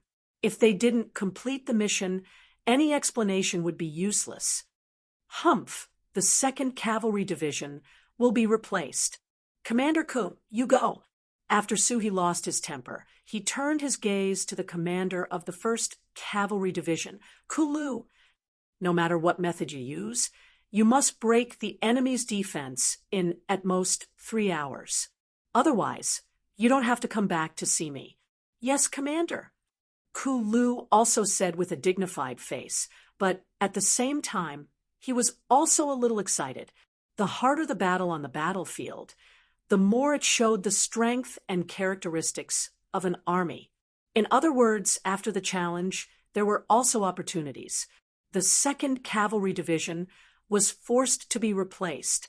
The 1st Cavalry Division rushed forward and launched a new round of fierce attacks. Under the leadership of Kulu, the Japanese army on the opposite side was put under more pressure. Commander Kazumi couldn't help but let out a sigh of relief when he saw the 5-Star Army's cavalry retreat like a tide. In his opinion, the other party should have seen his strength and retreated in the face of difficulties. But he didn't expect that soon. A new batch of cavalry began to charge, and this charge brought a lot of pressure to the front line. In less than half an hour, 5 generals had already asked for reinforcements. Seriously speaking, infantry was always at a disadvantage against cavalry. The reason why they were able to resist until now was because the Japanese army had already displayed their samurai spirit. They didn't fear hardship, and they didn't fear death. This was why they were able to resist the charge of the cavalry under such heavy losses. What followed was not small. Just the front line of the army had already been replaced 3 times. The casualties could be said to be extremely heavy. If it wasn't for Kazumi's determination to resist, they would have been defeated like Tanaka. When the 6th general sent someone to ask for reinforcements, Kazumi's face was already very ugly. He looked around and asked, "How many reserve troops do we have now?" Reporting to the commander, there are still about 20,000. A subordinate quickly reported the answer. When he heard that 50,000 troops were lost so quickly, Kazumi's face showed a surprised expression. The 5-Star Army really lived up to its reputation. But now wasn't the time to think about these things. He looked at the sky. There was still more than an hour before it would be dark. He gritted his teeth and said, "Send these 20,000 people up. No matter what, we have to hold on until dark. This way, we can retreat under the cover of the poor light." At this time, Kazumi no longer had the intention to compete with the 5-Star Army. All he thought about was how to safely bring the army out and reduce the losses as much as possible. Without a doubt, the dark would be the best opportunity. At that time, everyone's vision would be poor. It would be the time for him to lead the army out of the battlefield. The Japanese army had increased their troops again. Seeing that the formation of arrows was about to break open a gap in the enemy's defense, more Japanese army rushed up to fill in the gaps. Commander Kulu had no choice but to give the order to retreat. In this charge, the 1st Cavalry Division lost nearly half of their men. Even if he, the division commander, personally took the role of the tip of the arrow, he only managed to kill a little more than the enemy. He also suffered some minor injuries. The Japanese army had increased their troops again. Commander Suhi saw this. He knew that the 1st Cavalry Division had done their best, so he didn't blame them. He also sent out the 3rd and 4th Cavalry Divisions, who hadn't moved yet. Obviously, he also saw that the sky was getting dark.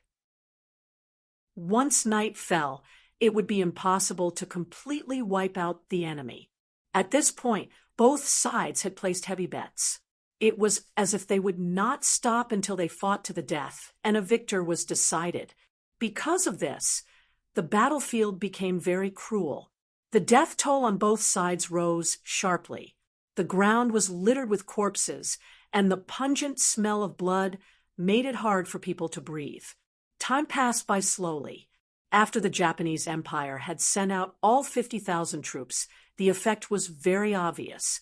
They used the corpses as stumbling blocks to slow down the new army's advance and speed. This showed the strength of the Japanese army's samurai. If things continued to develop like this, the new army would definitely win in the end. However, it would only be a small victory. After all, when faced with an army of 50,000 people with tenacious fighting spirit, it would be very difficult for anyone to win. Unless they could hit the enemy with a single blow and completely disrupt their fighting spirit. And this possibility soon appeared. When the 1st Cavalry Division finally arrived at the side of the battlefield, Commander Tian, who gave a command. When 6,000 elite cavalrymen rushed over with their swords, the balance of the battlefield was broken. The sudden appearance of the 1st Cavalry Division was like a sudden appearance. Their appearance was not only beyond the expectations of the Wenatian army, but also beyond the expectations of the new Third Army. Why are they here? Could it be that they have already taken care of the enemies on the other side? When Commander Su saw Tian, who leading his troops to attack from the side, a look of shock flashed across his face. Then he shook his head. He had to admit that the 1st Cavalry Division was worthy of the title of the strongest cavalry. Even if his cavalry division had more than 3 times the number of the enemy, it was still somewhat inferior in terms of fighting strength. Seeing that Tian, who had personally charged into the battlefield with his swords, Su naturally wouldn't fall behind. With a shout, he led the 2nd Cavalry Division, which had rested for nearly 4 hours, to attack. At this point, the new army didn't have any backup plans. All 30,000 cavalrymen were on the battlefield. Chapter 1081. After the new army joined up with the 1st Cavalry Division, they already had more than 40,000 soldiers, and there wasn't much of a gap between them and the 50,000 Japanese army. In addition to the cavalry's suppression of the infantry, as well as the heavy casualties of the Japanese army, this attack was completely one-sided. Very quickly, the tip of the arrow's formation pierced through the enemy's defense, and the two sides finally engaged in a chaotic battle, beginning to crush each other. They only relied on their advantage in numbers to form a human shield, blocking the cavalry's charge. But when the two sides had equal military strength, especially with the sudden attack of the 1st Cavalry Division, it was tantamount to completely breaking the previous balance. Although Tian, whose cavalry didn't have many people, their combat power was really amazing. Wherever they passed, not to mention people escaping, they didn't even leave behind many captives, which fully demonstrated their fierce and bloodthirsty side. This was seen by even more Japanese army, and the fighting spirit in their hearts was wiped out. No one knew who took the lead and shouted, "Run!" Then the army's morale collapsed, and the entire front line was disintegrating. No matter how much Kazumi shouted or ordered, it was completely useless. Since Kazumi was shouting so happily, he became Tian, whose target. As the most powerful tip of the arrows, he led an extremely elite team of 30 people to crush all the way. No one was his opponent, and they quickly rushed to a place less than 100 meters away from Kazumi. When they rushed to this place, Tian, who observed from the corner of his eyes that there was another cavalry team rapidly approaching. It was the commander of the new army, Su. His eyes flashed with a smile, and then he urged his horse to gallop. Under Su's slightly anxious gaze, he crossed the 100 meters distance to Kazumi's side. The commander of the Japanese Empire, who had been defending the position, saw the 5-star army cavalry coming in front of him, but his face was still as calm as water. He calmly pulled out the katana on his body and made a posture that he was going to fight to the death. Kazumi, who had been practicing martial arts since he was Yang had some martial arts. Although his individual combat power was not as good as the ninjas of the Japanese Empire, he was still qualified as a samurai. He was already prepared to cut down the five-star army cavalry. He wanted to let the five-star army know that, as a commander of the Japanese army, he wasn't worse than anyone else, and he wouldn't allow anyone to have any ideas about him. Dang! Golden sparks flew, which was the golden sparks produced by the heavy force of the cavalry sword and the katana. Under the heavy force of the katana, Kazumi couldn't help but take a few steps back. He didn't expect the strength of the five-star army cavalry to be so great. His arm was already sore from just one strike. But what he didn't expect was that when Kazumi was still thinking of using the force of his retreat to prepare for the second strike, another cavalry sword appeared in front of him. Then he felt a pain in his neck, and there was a sweet taste in his throat. His vision began to blur, and his perception began to decline. He struggled with all his strength, and with the last of his strength, he looked down and saw that his chest had already been dyed red with blood. The blood wasn't anyone else's, it was his own. It was the second katana that Tian who suddenly pulled out and performed a miraculous feat he didn't expect it at all, and with a single strike, he ended his life.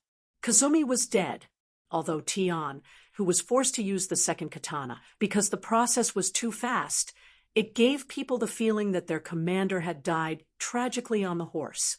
Seeing this scene, the soldiers of the Japanese Empire, who originally wanted to hold on, turned pale. Without a commander, there was no unified command. Without a commander, it was like a group of dragons without a leader, and their fighting spirit was rapidly fading. Defeat was imminent, and there was no way to reverse the situation. The cavalry of the five-star army was running all over the battlefield, and around them, more and more Japanese army were kneeling and surrendering. Anyone who wanted to escape by chance was greeted with sharp cavalry swords or arrows from afar. The situation was settled. Nishi Tohide was still waiting in the five-star army's camp. Ever since he came here to see King Wunan of Damyang, he was trapped in this military tent. There were people who sent him food and drinks, but no one paid attention to him. When he wanted to go out and say that he wanted to see Bognam of Gojoseon, there would always be people from the five-star army in front of him. When they were annoyed by the questions, these soldiers would use Yang Chendong's health as an excuse to delay the meeting. After knowing that Yang Chendong was unwell, Nishi Tohide still hoped that he would die of illness somewhere else so that the Japanese Empire would have one less strong opponent. But in his heart, he warned himself that this was simply impossible. Not to mention that he had seen Yang Chendong before. He was very young, and his health was very good. As a commander, there must be a lot of people taking care of him. How could he get sick so easily? If he wasn't sick, why didn't Yang Chendong want to see him? And why didn't he talk to him? Could it be Nishi Tohide was very smart? Because of this, he thought of a terrible result. Could it be that Yang Chendong used the peace talks as bait to numb the army behind him, and then he would take the opportunity to do something? No matter how smart he was, he didn't think that Yang Chendong would launch an all-out attack.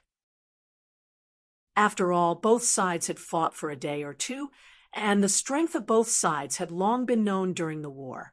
Even if they wanted to launch a surprise attack, at most they would have some advantages in the beginning. Once the Japanese Empire's army reacted, the five-star army would not be able to gain any advantages. They didn't know the real situation of the five-star army at all. The main reason was that Yang Chendong had disguised himself well. For more than a month, he had only sent out the Foreign Alliance army. No matter how hard the battle was, he didn't send out any elites. Not only that, but he also selected the veterans who had been on the battlefield and withdrew them from the battlefield. This made the Japanese army united, and they all had the idea of looking down on the five-star army. On the battlefield, Any idea of looking down on the opponent could very likely lead to a fatal disaster. Unfortunately, everyone knew this, but not many people could easily do it.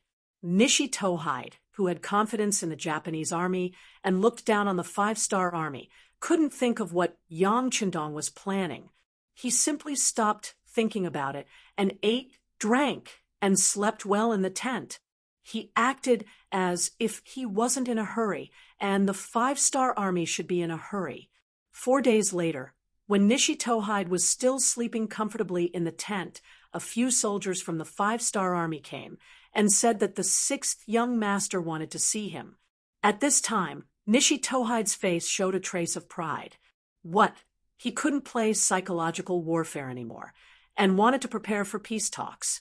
He was ready to fight for more benefits for the Supreme General Ashikaga Yoshimasa. That's right.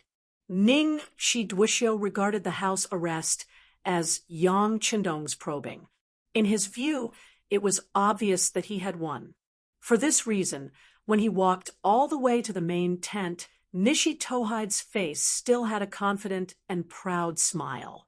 He even imagined the moment when Yang Chendong would admit defeat.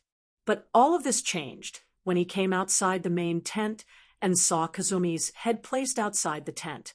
He no longer had that smug look on his face. Instead, he broke out in a cold sweat. Ningshi Dwishyo was already inexplicably shocked. He really couldn't figure out why General Kazumi's head would appear here.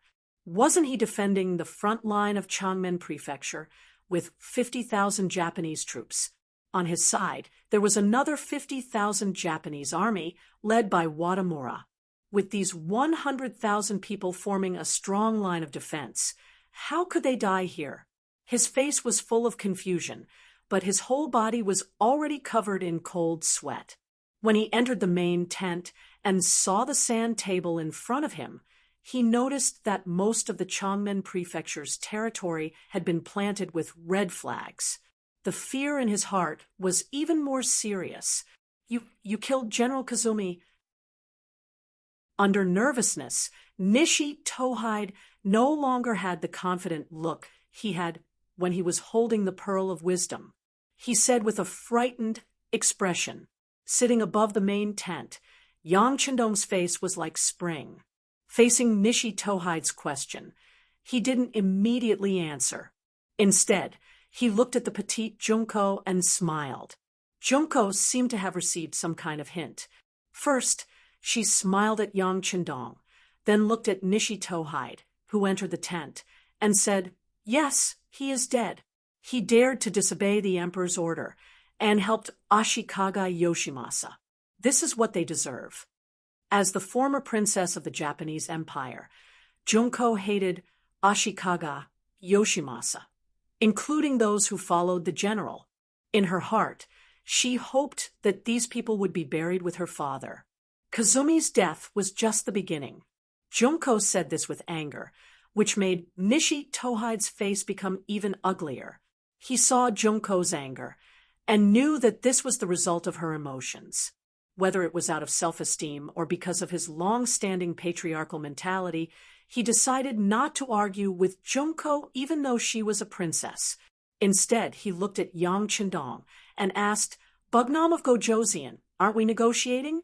Did you just kill our people like this? This is not good." Nishi Tohide originally wanted to reprimand Yang Chendong verbally, but considering that he was in the enemy's tent, if his words were too harsh and angered Yang Chendong, he was afraid that the next result would be the same as Kazumi's. Being wronged and unable to speak out, this was the so-called diplomacy of a weak country. Junko didn't care about Ningshi Dwishyo's feelings. From the moment she tried to kill her mother and killed her father and brother, she was already at odds with these military clans of the Neon country. Now that she was Yang Chendong's wife, both in her heart and in her body, her mentality had changed. Everything was for Yang Chendong's benefit. As for these former compatriots, she didn't care whether they lived or died. Junko didn't care, but Yang Chendong couldn't. He was very clear that although this battle was won, the military strength of the Japanese Empire was still there.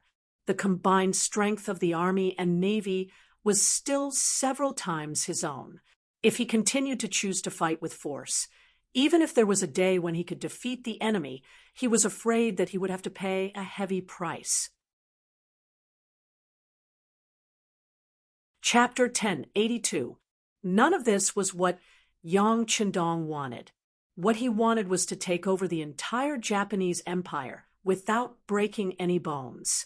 In order to achieve this goal, he knew very well when to be tough and when to back down. Now that he had opened the door, it was time for others to perform. Now, he had to think about how to preserve his strength in the coming chaos. And in order to do this, the first step was to convince Nishi Toshiru. No one said that we can't fight during peace talks, not to mention that we haven't reached any agreement yet. So, you don't have to feel wronged on this point. Yang Qindong said with a lofty look, although he was already prepared to back down. In terms of momentum, before he achieved his goal, he still had to pretend that he was in the right and that he was not going to let go. Yang Qindong's words were like a heavy hammer hitting Nishi Toshiru's chest, making him a little breathless. But as a smart person, and even the think tank that Ashikaga Yoshimasa relied on, he quickly heard the difference in Yang Qindong's words. The biggest difference between a smart person and a stupid person was that they could turn bad things in a direction that was beneficial to them. Those who did it well were smart, and those who didn't did it well were stupid. Bugnam of Gojoseon, are you saying that as long as we reach an agreement, you won't fight with us anymore? Yang Qindong was a little surprised that Nishi Toshiru caught the meaning of his words so quickly, but this was good, as it would save him a lot of effort. He nodded and said, "Yes, our 5-star army is also peace-loving. We have always had a friendly relationship with the Japanese Empire. This time, if you didn't attack my wife's family, do you think we would be willing to come all the way here to fight this war?" Yang Qindong admitted it, which made Nishi Toshiru see new hope. He immediately said, Yes, we acted recklessly before. I also sincerely apologize to Princess Junko for the death of the Emperor and Empress, and I am willing to compensate her. I just hope that Bugnam of Gojoseon will stop the war for the sake of the people who are suffering because of it. For this, you can make any request. Nishi Toshiru's meaning was very clear. He was willing to compensate Yang Qindong, and he was even willing to make great concessions. He just wanted Yang Qindong to stop the advance of the 5-star army in exchange for a temporary peace in the Japanese Empire. Of course, it was also to free up the hands of Supreme General Ashikaga Yoshimasa to deal with all the opponents who jumped out, and to buy time for the reunification of the Japanese Empire. How could such a small idea be hidden from Yang Qindong? But this was exactly what he needed, so he nodded as if he didn't see anything. Well, seeing that you are so sincere, this king can consider it. No. Just as Yang Qindong finished speaking, Junko loudly objected. They killed my father emperor, my mother empress, and my brother. We can't let them go so easily. I want all the killers to pay with their lives. When Junko shouted like this, Nishi Toshiru's face became bitter. Originally, he thought that things had taken a turn for the better, but if Princess Junko objected, it was really hard to say how things would develop. Well, women shouldn't interrupt when men are talking. Yang Qindong suddenly spoke. He changed his previous understanding look and said very seriously like a male chauvinist. It was as if he didn't know Yang Qindong. Junko widened her eyes and looked at her husband in disbelief. Was this still the teacher she admired the most from the bottom of her heart? Was this still the 6th young master who gave her the feeling of a gentleman and was the most considerate person? Was this still the king who she was willing to give up everything, including her body? At this moment, Junko's face was constantly changing. Did she think that she was deceived? Did she think that after her family left, she had found a home and a backer in her life? Did she think that this man who she had always had a good impression of and trusted the most would definitely avenge her? But everything that happened now clearly told her that all of this was impossible. The other party was still a person who put benefits first, a person who was cold and ruthless to achieve his goals. Did he just want to deceive her into writing the document to announce to the world? Did he just want to deceive her feelings and body? Junko still looked at Yang Chendong with a look of astonishment, and even the tears in the corners of her eyes couldn't stop flowing out. Those were tears of sadness, tears of regret. This scene stunned Ningxi Duoxiu, who was at the side. But what was even more surprising was that Yang Chendong turned a blind eye to all of this and said to the people outside the tent, "Come, send the 8th madam back to rest." Immediately, Beta Persei came in with Tu Long Wei and politely asked Junko to leave. Junko didn't refuse. She knew that once Yang Chendong gave the order, everything she did would be in vain. So she was very cooperative. But when she left, she fiercely stared at Yang Chendong, as if everyone's hatred was undoubtedly expressed in this one glance. After Junko left, the big tent became quiet again. Yang Chendong looked at Ningxi Duoxiu, who was still in a daze, and said, "What's wrong? Don't you want to continue the negotiation?" Yes. Ningxi Duoxiu seemed to have just recovered, and took the initiative to say with some enthusiasm.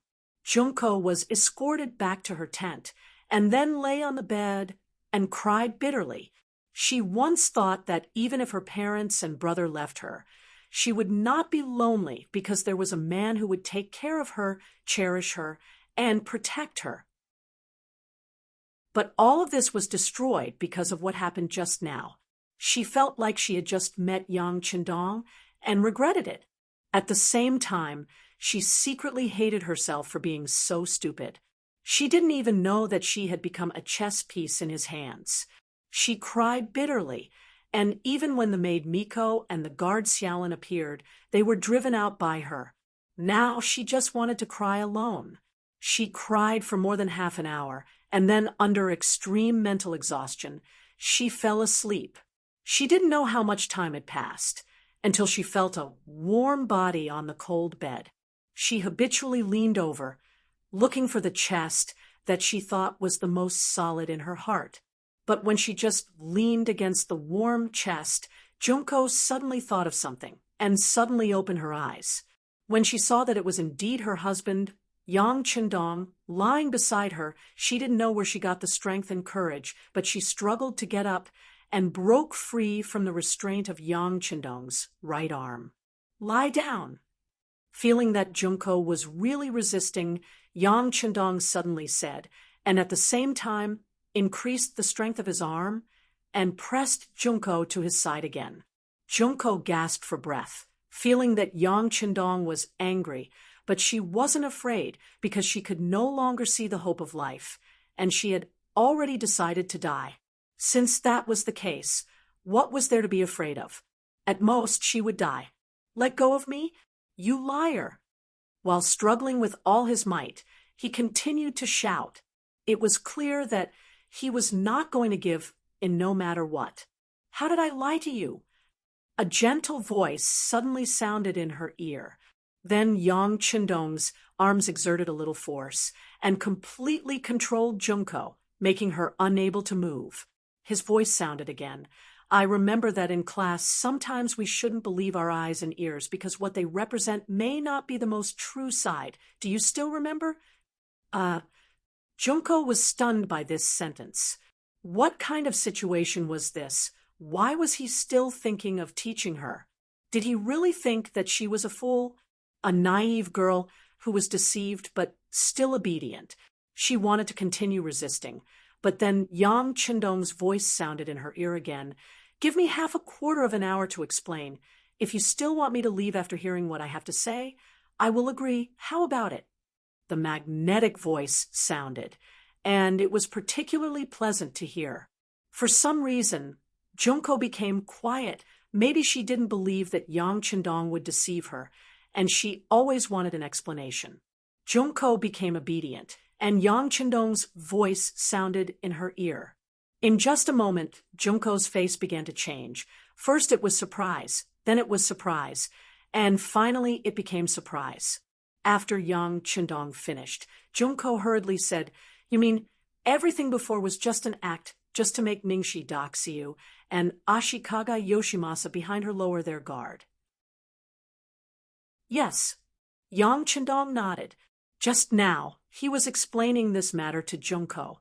He was making Ningxi doxiu lower her guard because he knew that she was very smart, and it was not easy to make her fall into his trap, so he came up with such a trick. Sure enough, Junko cooperated very well. Because the act was enough, the following negotiation was very smooth. At this moment, Ningxi doxiu had reached a consensus with Yang Chendong and left the 5-star Army's camp. Junko, who finally knew everything, had forgiven Yang Chendong in her heart, but on the surface, she still pretended to be angry and said, "If that's the case, why didn't you tell me in advance so that I could be prepared? If you told me in advance, would you still be able to perform so perfectly? Would you still be able to deceive Ningxi doxiu?" Yang Chendong asked. This time, Junko didn't speak. Indeed, if she knew everything in advance, she wouldn't be able to perform so well. If she couldn't even deceive herself, how could she deceive others? Wouldn't that delay Yang Chendong's plan? Chapter 1083. Seeing the understanding look on Junko's face, Yang Chendong chuckled. "Well, don't be angry. I didn't have a choice just now. Besides, Nishi Toshihida has promised that it won't take long for him to be sent to the camp. At that time, he will be handed over to you. You can deal with him however you want, okay?" Yang Chendong took the initiative to explain, apologize, and reason. He showed his sincerity. With his current status, it was very difficult for him to say these things. Junko knew that going too far was as bad as falling short. She smiled and said, "Well, since you are so sincere, then I will forgive you." "Ah, it's just forgiveness. After I do this, it's equivalent to avenging you. Shouldn't there be a reward?" Yang Chendong smiled and said. His big hand had already moved on Junko's body. With a cry of surprise, Junko soon started to pant. The entire garden was intoxicating. After Nishi Toshihida left the 5-star Army's camp, he rushed all the way to the Anyun district, appeared in the main tent of the Japanese Empire's camp, and appeared in front of Supreme General Ashikaga Yoshimasa. He rushed back, even rushed day and night, just to tell the Supreme General the conditions that he and Yang Chendong agreed. The army couldn't be the enemy of the 5-star Army. It was too dangerous and full of too many unknowns. Ninji Dosu rushed back. Ashikaga Yoshimasa received him in the main tent, but his face was dark the whole time. He looked very unhappy. It was no wonder. Previously, he sent this person over to stop the war. As a result, he lost nearly 100,000 troops and lost his territory in Changmen Prefecture. How could he not be angry? All of this was because he trusted Ningxi Duoxiu too much. Now that the main character was here, it was time to settle the score. "Supreme General, good news, good news." Ninhei Dosu knew that the army had suffered a great loss because of him, so when the two sides met, he called out to Ashikaga Yoshimasa in order to give himself a chance to speak. Otherwise, based on his understanding of Ashikaga Yoshimasa would probably push him out of the tent and behead him. This was very useful. At least it made Ashikaga Yoshimasa interested. Good news? What good news? Since the Supreme General asked, Nishi Toshihida finally had the opportunity to speak. He immediately told the process and the result of his negotiation with Yang Chendong. This talk took a long time, and Ashikaga Yoshimasa frowned and narrowed his eyes. Finally, when Nishi Toshihida finished, Ashikaga Yoshimasa also asked, "You said that you have negotiated with Bugnam of Gojoseon to give the other party the entire Shanyangdao region, and the other party has promised that they will not be enemies with us, right?" "Yes, Bugnam of Gojoseon said so. In order to ensure that there will be no problems, I also drafted an agreement with Bugnam of Gojoseon's name and seal as proof." Nishi Toshihida took out a document and handed it to Ashikaga Yoshimasa. On the document, Yang Qindong's name and seal were indeed on it, and it also recorded the results of the negotiation. For example, as long as the Five-Star Army has occupied the West Sea Province and the Shanyangdao region, then they can make a guarantee and promise to coexist peacefully with the Supreme General, unless the other party takes the initiative to send troops to attack them. Otherwise, this agreement will be valid for a long time. Taking out two regions in one go was equivalent to publicly admitting that they belonged to the Five-Star Army. This was no different from betraying the country. Ashikaga Yoshimasa was a little hesitant. He was considering the consequences of doing this. Seeing Ashikaga Yoshimasa's hesitation, Nishi Toshihida was afraid that he would not agree in a fit of anger, so he hurriedly said, "Supreme General, although it seems that we have suffered some losses, you can deal with the Five-Star Army. But without the Five-Star Army as a major enemy, you can free yourself to deal with the other opposing forces. As long as you annihilate all those people and take their forces as your own, you will control the 5 major regions. At that time, you won't have any worries. Wouldn't it be easy to deal with the Five-Star Army? In the end, this is still our Japanese Empire's territory. In the words of the Han people, even a strong dragon cannot suppress a local snake." Nishi Toshihida had a good plan. From the beginning to the end, he did not have any intention of giving in to the Five-Star Army. Everything was just a temporary measure. He only wanted to buy time to stabilize the rear and increase his strength. This was also why he dared to agree to this agreement and personally appeared in front of Ashikaga Yoshimasa to persuade him. Ashikaga Yoshimasa's days were not easy at all. Ever since the death of the emperor, he knew that there was going to be a storm. Otherwise, why didn't he take the initiative to kill his way into the palace and destroy the royal family? Why did he allow them to be high and mighty? At the very least, that was the impression he gave to outsiders. Kuki Kiyoshi had killed the emperor's entire family without any warning. This had indeed brought him a lot of trouble. Fortunately, the Japanese Empire was currently in a period of chaos. This was where his hope lay. There shouldn't be many people paying attention to the royal family. However, Princess Junko's announcement to the world changed everything. For a time, his forces became an existence that everyone wanted to kill. It seemed that if one wanted to become the legitimate force, they only needed to scold them and send troops to fight them to prove that they were legitimate.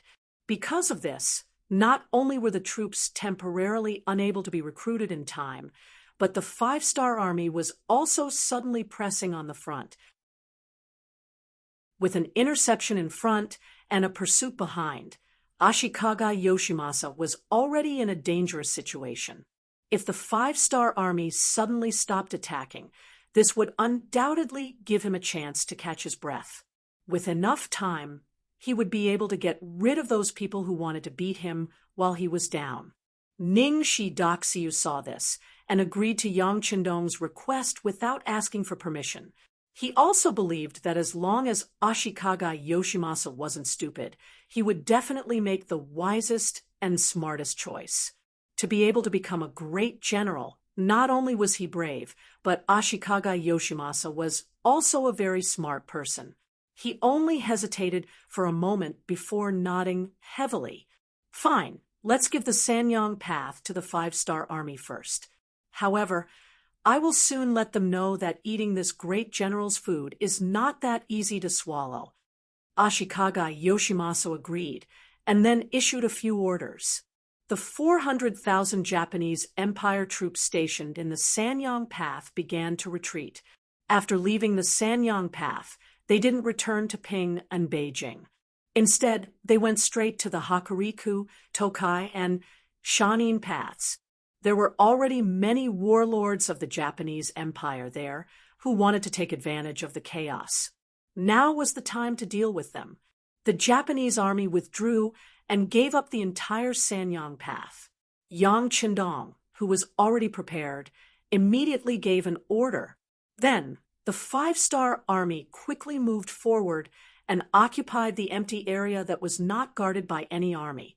Considering that they left in a hurry, most of the 2 million people of the Japanese Empire in the Sanyang Path didn't leave. Faced with such a large number of people, Yang Qindong immediately ordered them to board the transport ships and move them away. Yang Qindong never had a good impression of the Japanese Empire, so he didn't have much feelings for the people here. In order to complete this task, he also authorized the division commanders under him to threaten the people of the Japanese Empire if they resisted and refused to leave with the ships. However, it was best not to kill them. Of course, if they encountered people who were very cooperative, they had to deal with them with a smile. After all, these people would become Yang Xie's people in the future. Just as Yang Qindong expected, during the migration process, they did encounter some resistance from the people of the Japanese Empire. They used the reason that they had lived here for generations and refused to obey the orders of the five-star army. There were even some people who wanted to take advantage of the fact that there were many people around them and scolded the five-star army. There were even some who directly threatened to attack them. Towards these people, the soldiers of the five-star army, who had already received orders, didn't show any mercy. Those who scolded him were given a few punches and slaps to teach him a lesson. Those who threatened him with force were given a round of beatings, causing him to be seriously injured. According to Yang Qindong, other than not taking their lives, he had done everything he could to beat and scold them. For this matter, the five-star army also prepared for a large-scale cleanup if the local people resisted. For this reason, the matter was also reported to Yang Qindong. If something unexpected happened, he would order the encirclement and suppression order. In response to this request, Yang Qindong smiled and didn't sign it. Instead, he confidently said to Beta Persei, who sent the letter, "Don't worry, these people won't dare to do anything.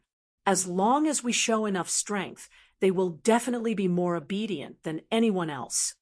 Yang Qindong was used to the development and current situation of the Japanese Empire in later generations, so he naturally understood them very well. So when this order was issued to the army, some people thought that the sixth young master was too confident. Seeing that they were about to leave their homeland where they had lived for many years, how many people would be willing to obey? Regardless of whether the people below had doubts or not, the truth was the most real thing. When the five-star army showed their fists, the people of the Japanese Empire really became a lot more obedient. Those who took the initiative to jump out and wanted to use the fact that there were many people around them to cause trouble discovered that when the five-star army really did not hold back, their fellow countrymen and even their neighbors chose to stand by and watch. They chose to ignore it and stay out of it. This was naturally related to the national characteristics of the Japanese Empire. This was a nation that advocated the strong and powerful, just like in later generations when the Americans threw out 2 bombs. They, who were originally arrogant, became obedient. Later, when the Americans stationed troops on their island and repeatedly did some things that angered the heavens, nothing happened. In this regard, Huaxia's performance was much better than the Japanese Empire. In the face of the invasion and even domination by foreign races, they had been constantly resisting. Even if they knew that the hope was very small, there were still people who did it. Just like when the Ming dynasty was destroyed and the Qing dynasty was established, the so-called third prince of the Ming dynasty also lasted for hundreds of years and resisted for hundreds of years. Chapter 1084. Speaking of which, after the five-star army showed their fists, the 2 million citizens of the Japanese Empire began their migration. For this reason, Yang Qindong had already informed the various provinces and regions to prepare for the reception work. At the same time, the citizens of the various provinces who were preparing to migrate to the Japanese Empire began to move towards the Japanese Empire. A migration of different ethnic groups was underway. Yang Qindong's timing was very good. While Ashikaga Yoshimasa was clearing out the internal forces, he carried out his own activities to minimize the possibility of being harassed and disrupted. For example, Ashikaga Yoshimasa had received news that the five-star army had taken away the citizens of the empire and replaced them with other foreigners. However, he couldn't do anything about it. At the moment, he was focused on clearing out and dealing with the other domestic forces. The flat well field in the northern land was one of the main targets to be dealt with. This person was originally an important minister that the emperor relied heavily on. He had once come up with many ideas to deal with Ashikaga Yoshimasa, but in the end, he had angered Ashikaga Yoshimasa. Considering that it wasn't time to fall out with the royal family, the Supreme General transferred this person to the northern land, which wasn't very big. He hoped that time would slowly grind this person down. Unexpectedly, after a short period of time, the flat well field had become a force to be reckoned with. Not only did it forcefully unify the northern land, but it also created an army of 100,000 people, which became the strongest army to oppose the Supreme General's forces. When Princess Junko's decree was announced to the world, this person was the first to respond, which influenced the other warlords. After that, everyone took pride in beating and cursing Ashikaga Yoshimasa's army. Whoever did this would be the rightful ruler. Supreme General Ashikaga Yoshimasa relied on forceful methods to get to where he was today. How could he just watch others beat and cursed him without retaliating? In order to show his strength, he didn't choose the weak at the beginning. Instead, he targeted the flat well field directly. He wanted to let others know what the consequences of angering him were. He wanted to see if anyone dared to oppose him in the future. Ashikaga Yoshimasa's army was constantly being mobilized. In the blink of an eye, it had reached 250,000 soldiers. However, it seemed that it wasn't enough. More soldiers were coming to the northern land. The flat well field, which only had 100,000 soldiers, was also under great pressure. He was also preparing his counterattack. For example, he kept trying to rope in the surrounding warlords, big and small, in order to fight against the Supreme General's army. For example, he spread the rumor that the Supreme General was a threat. He claimed that once he was eliminated, the other warlords would soon follow in his footsteps. For example, he used the reason that the Supreme General had given up the entire Mountain Sun Path to the five-star army. He reprimanded the Supreme General for his actions of betraying the country. He also complained about the 2 million people of the Japanese Empire who were about to be relocated. He used to follow the Emperor of the Garden. He learned what it meant to take advantage of the situation and what it meant to oppress people with power. The flat well field played tricks with what he was good at. When all kinds of rumors spread, there were indeed voices of opposition to Ashikaga Yoshimasa, especially when the 2 million people of the Mountain Sun Path were indeed being relocated. Once the news spread, it attracted many people's opposition. With the mentality of bullying the weak and fearing the strong, they did not have the intention to attack the five-star army. In just 2 days, the news of the Japanese Empire's 100,000 soldiers being wiped out had already spread. The strength of the five-star army was painted with a mysterious symbol.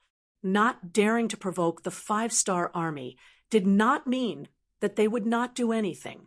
For example, they could always attack the Supreme General Ashikaga Yoshimasa's army.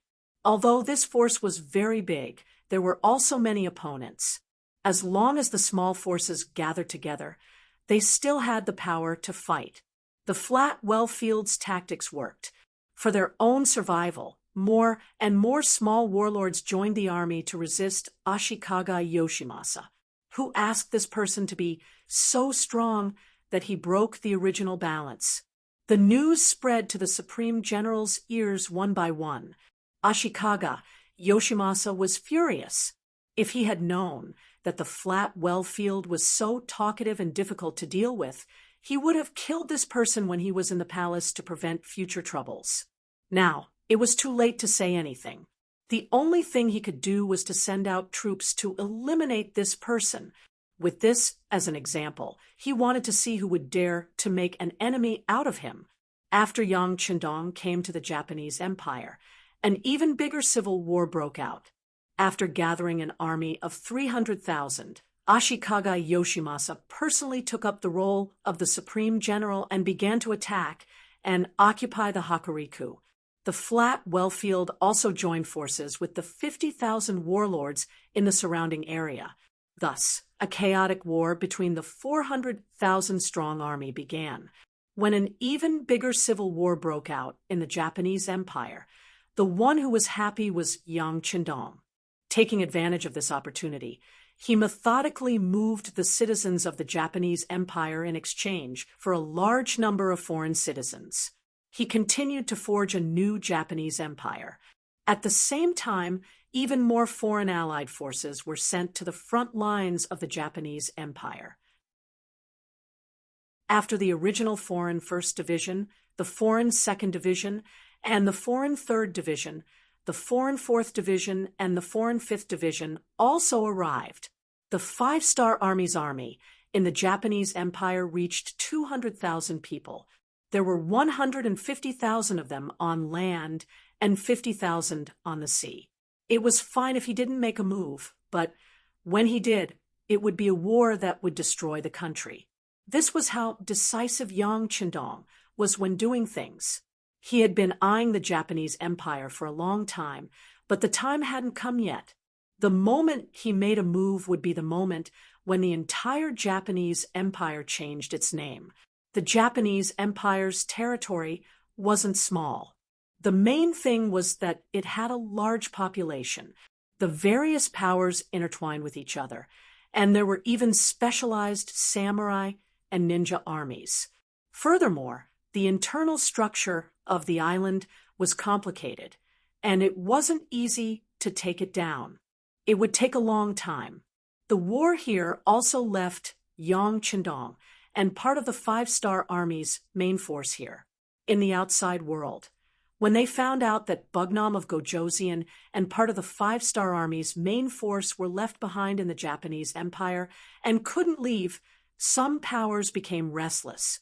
Since the establishment of the Five-Star Army, which was known as a mercenary army, was terrifyingly powerful, they were good at fighting like a snake swallowing an elephant.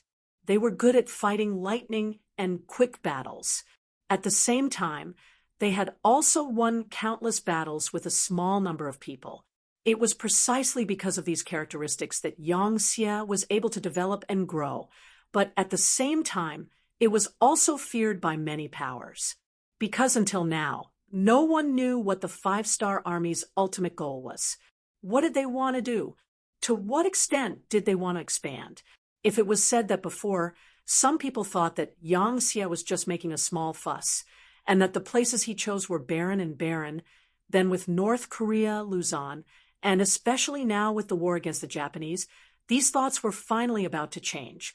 Whether it was the grassland, the Phnom Penh dynasty, the Awa dynasty, or other places, although they were also a power, they weren't very important in everyone's eyes. The poverty of the grassland was well known. Otherwise, there wouldn't be expansion and invasions time and time again, and there wouldn't be the saying of threshing fields. The various powers in the south, from the earliest Jiaoji and Lansang kingdom to the later Phnom Penh and Awa kingdom, had always been regarded as barren and uncivilized areas. Even if someone occupied those areas, they wouldn't be seen as a big threat. However, when these areas all belonged to the same power, and the Five-Star Army had successively conquered Luzon in North Korea and started to march towards the Japanese Empire, the various powers finally became vigilant and felt a sense of crisis in their hearts.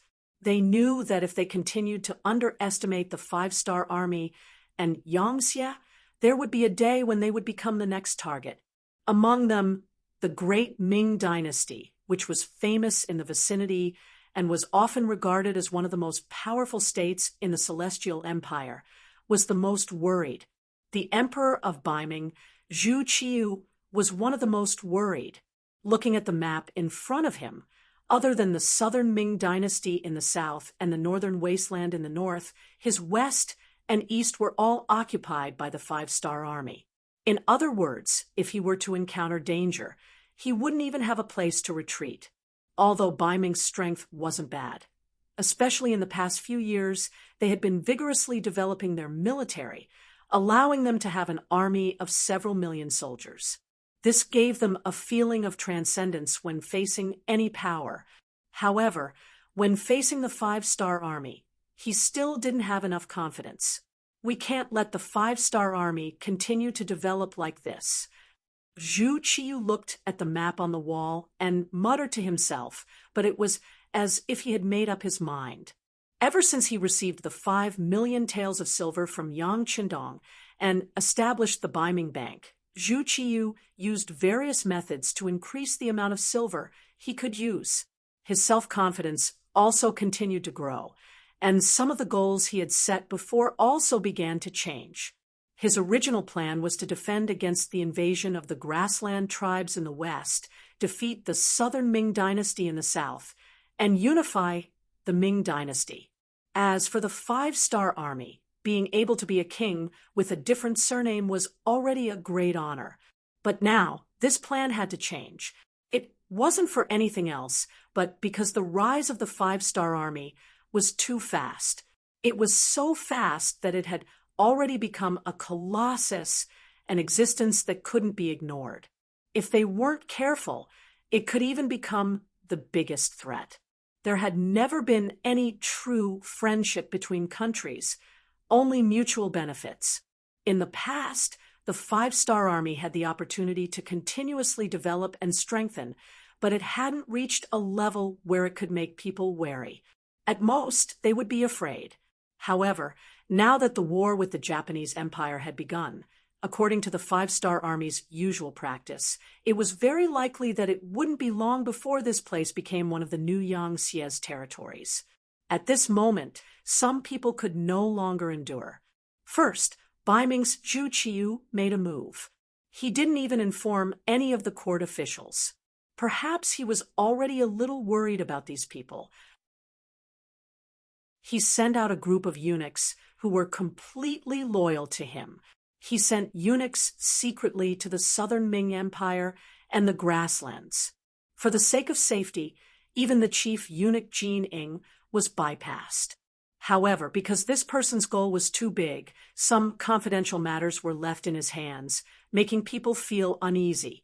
This time, Zhu Qiu found the Imperial Horse Supervisor Eunuch and East Factory Manager Gao Rang, who was second only to the Ceremony Directorate of the 24 Directorates. He handed the matter over to him to handle. Chapter 1085. Gao Rang didn't disappoint. He quickly found his confidants and arranged for them to secretly travel to the southern Ming Empire and the Warawara's leader, Yeshen, to be able to become the leader of a faction. All of them were intelligent people. Even if they were confused for a short while, they would quickly make the right choice after being reminded. There was no doubt that the southern Ming Emperor, Zhu Qizhen, and the Walla's leader, Yeshen, were both such people. The southern Ming Empire was currently considering its own unification. It seemed like the problem of the little prince of Nanming had been solved, but Zhu Huichen, the prince of 3 provinces, had appeared. Just as they were thinking about how to deal with this person, Bai Ming took the initiative to express goodwill and said that they wouldn't amass a large number of troops at the border. This was like someone sending a pillow to Zhu Qizhen. When he was sleepy, Zhu Qizhen had no reason to refuse. The Wara's leader, Yes Hen, was also having a headache recently. Because of the terrain, he was currently sandwiched between the forces of Bai Ming, the Five-Star Army, and the Ili. There was limited space for him to move around, especially when the 50,000 Liaodong Iron Cavalry appeared. They would occasionally find opportunities to attack him, giving him a headache. The Emperor of Bai Ming suddenly sent an envoy to express goodwill. This was exactly what he wanted, so there was no reason to refuse. Thus, in a short period of time, Zhu Qiyu's art of coordination had already reached a certain level. Without the constraints of the southern Ming Empire and the grasslands, he could finally relax and focus on developing his own strength. Thus, he did two things in succession. First, increase the support for the Liaodong Iron Cavalry. Relying on the large amount of gold and silver that Bai Ming Bank had obtained a while ago, he increased the investment in the reserve soldiers of the Liaodong Iron Cavalry. This was to achieve a truly strong army in a short period of time. Second, they could send someone to cross the sea to contact Ashikaga Yoshimasa and express their willingness to send troops to help, while disrupting Yang Qindong's plan to conquer the Japanese Empire. They could also obtain sufficient benefits for themselves. In Zhu Qiyu's eyes, he had never taken the Japanese Empire seriously. In his view, it was just a small island country. Although the population was not small, after all, they had only lived on the island for generations. Whether it was the background or vision, they were too far away from him. Such a country could not have any great prospects, let alone pose any threat to the great Ming dynasty. If it wasn't for Yang Qindong setting his target here, he wouldn't have bothered to intervene in this matter. Those who weren't from the future naturally didn't know the future potential of the Japanese Empire, as well as the powerful ambitions in their hearts. It wasn't wrong to say that Zhu Qiyu had such thoughts, but Yang Qindong also had his own insistence. He knew the situation in the future. This time, since he had taken action, he had no intention of letting the Japanese Empire go. Not to mention, if he wanted to unify the world, this was also a place where he had to fight. After the eunuch sent by Gao Reng secretly rowed the boat to the island, he soon saw Ashikaga Yoshimasa, who was a little anxious. Although the Supreme General had already reached a certain agreement with Yang Qindong, he was surprised to find that those people were not easy to deal with when he went back to deal with the opposing forces in the country. They were not as easy to deal with as he had imagined. It was just like Hirai-Ida in Hokuru Island.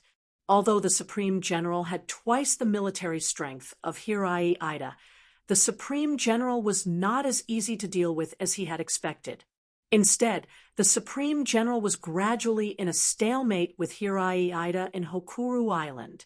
Of course, Ashikaga Yoshimasa didn't know that although Yang Qindong couldn't send troops to help the flat, well field on the surface, in private, he had taken out a lot of money to support the other side. The most important thing for soldiers to fight was to be paid. This was the main reason why ordinary people were attracted to join the army. With enough money, more people could be attracted to join the army, and more people would be encouraged to perform better on the battlefield. This was the so-called people die for wealth. It was precisely because of the wealth in their hands that the flat well field's control over the army became stronger. At the same time, under the stimulation of money, the soldiers also showed their potential and performed better on the battlefield. As if he had returned to his teenage years, Hirai-Ida's strength had greatly increased. Although there was not much change in his military strength due to certain reasons, the increase in his combat power still brought a lot of trouble to his opponent, Ashikaga Yoshimasa. He had an army of 300,000 that was twice his size, but they had not made much progress even after a month of hard fighting. Instead, they had suffered heavy losses, and their strength had been greatly reduced. This result was naturally not what Ashikaga Yoshimasa wanted to see. However, facing the flat, well-field army that seemed to have completely changed, he really didn't have any better ideas, especially when he found out that Yang Qindong's five-star army had completed more than 70% of the reconstruction work. In other words, he felt a sense of danger when he saw that Yang Qindong's five-star army was about to pull out of trouble. It was at this time that the eunuch envoy sent by Ming arrived. This also gave Ashikaga Yoshimasa new hope. The two sides met in secret and talked for a full day and night. Finally, they reached a series of agreements. When he walked out of the tent the next day, Ashikaga Yoshimasa's face had already changed from a dispirited look to a radiant one. History had also changed at this moment. At least in his own tent, Yang Qindong was stunned for a long time when he received the news from the intelligence department. Young Master Ashikaga Yoshimasa suddenly announced that the Japanese Empire has become an island of Ming and is an inseparable part of it. Regarding this matter, Ming's envoy also took out the imperial edict personally written by the acting emperor and announced it to the public. When Beta Persei said this, he was also confused. He didn't know how this trick was done, but he could also understand one thing. That is, the situation has changed. For the five-star army, for the young master, this is not a good thing. This is, of course, not a good thing. Ashikaga Yoshimasa suddenly hugged Ming's thigh, which is equivalent to becoming full of confidence. One must know that in that era, the great Ming dynasty was still very famous. At least in the eyes of the Japanese Empire, it was a very powerful country. It was an existence that they couldn't provoke and couldn't afford to provoke. With this in mind, Ashikaga Yoshimasa, who had the support of Ming, naturally had more confidence and trump cards. He was afraid that he would soon put great pressure on the forces opposing him in the flat well field. The situation of the war would also change. Of course, the pressure that brought Yang Qindong was that Ming suddenly made a move and fully supported Ashikaga Yoshimasa. In this way, it would undoubtedly be much more difficult for him to send troops to occupy this place. This is because once Yang Qindong continues to use force, it would be tantamount to becoming an enemy of Ming. At least until now, he had not fully prepared himself in this regard. Investigate again. Yang Qindong, who said this to Beta Persei, sat in the chair and slowly closed his eyes. Not fully prepared mentally in this regard did not mean that he was not prepared. For example, after several years of development, and after investing a huge amount of money and material resources, the first city was already self-sufficient. This was also Yang Qindong's preparation for the possibility that Ming might suddenly cut off his transportation line. The origin city might be barely self-sufficient, but in the far eastern region of the Siberia region, the supplies there were still very scarce. If this line of communication was cut off now, the impact on that region would be very great. Considering that the great Ming dynasty's genie guards could be said to be everywhere, Yang Qindong believed that Zhu Qiyu should be aware of the army he sent to Siberia. This was why he played such a trick in order to curb the development of the five-star army. It could even be regarded as a warning. Zhu Qiyu's move really made Yang Qindong very uncomfortable. The best way he could do now was to retreat. For example, withdraw from the Japanese Empire and return the territory he had previously occupied in order to show goodwill to Ming and keep the transportation line unblocked. After solving these problems in the future and having the strength to compete with Ming, he would send troops to the Japanese Empire. Yang Xia's development seemed to be very fast, and the progress was very smooth. However, in the end, their foundation was still too weak, especially with the rapid expansion plan, So many occupied places were not safe. From time to time, civil strife would break out in some areas and provinces, and it would take some effort to pacify them.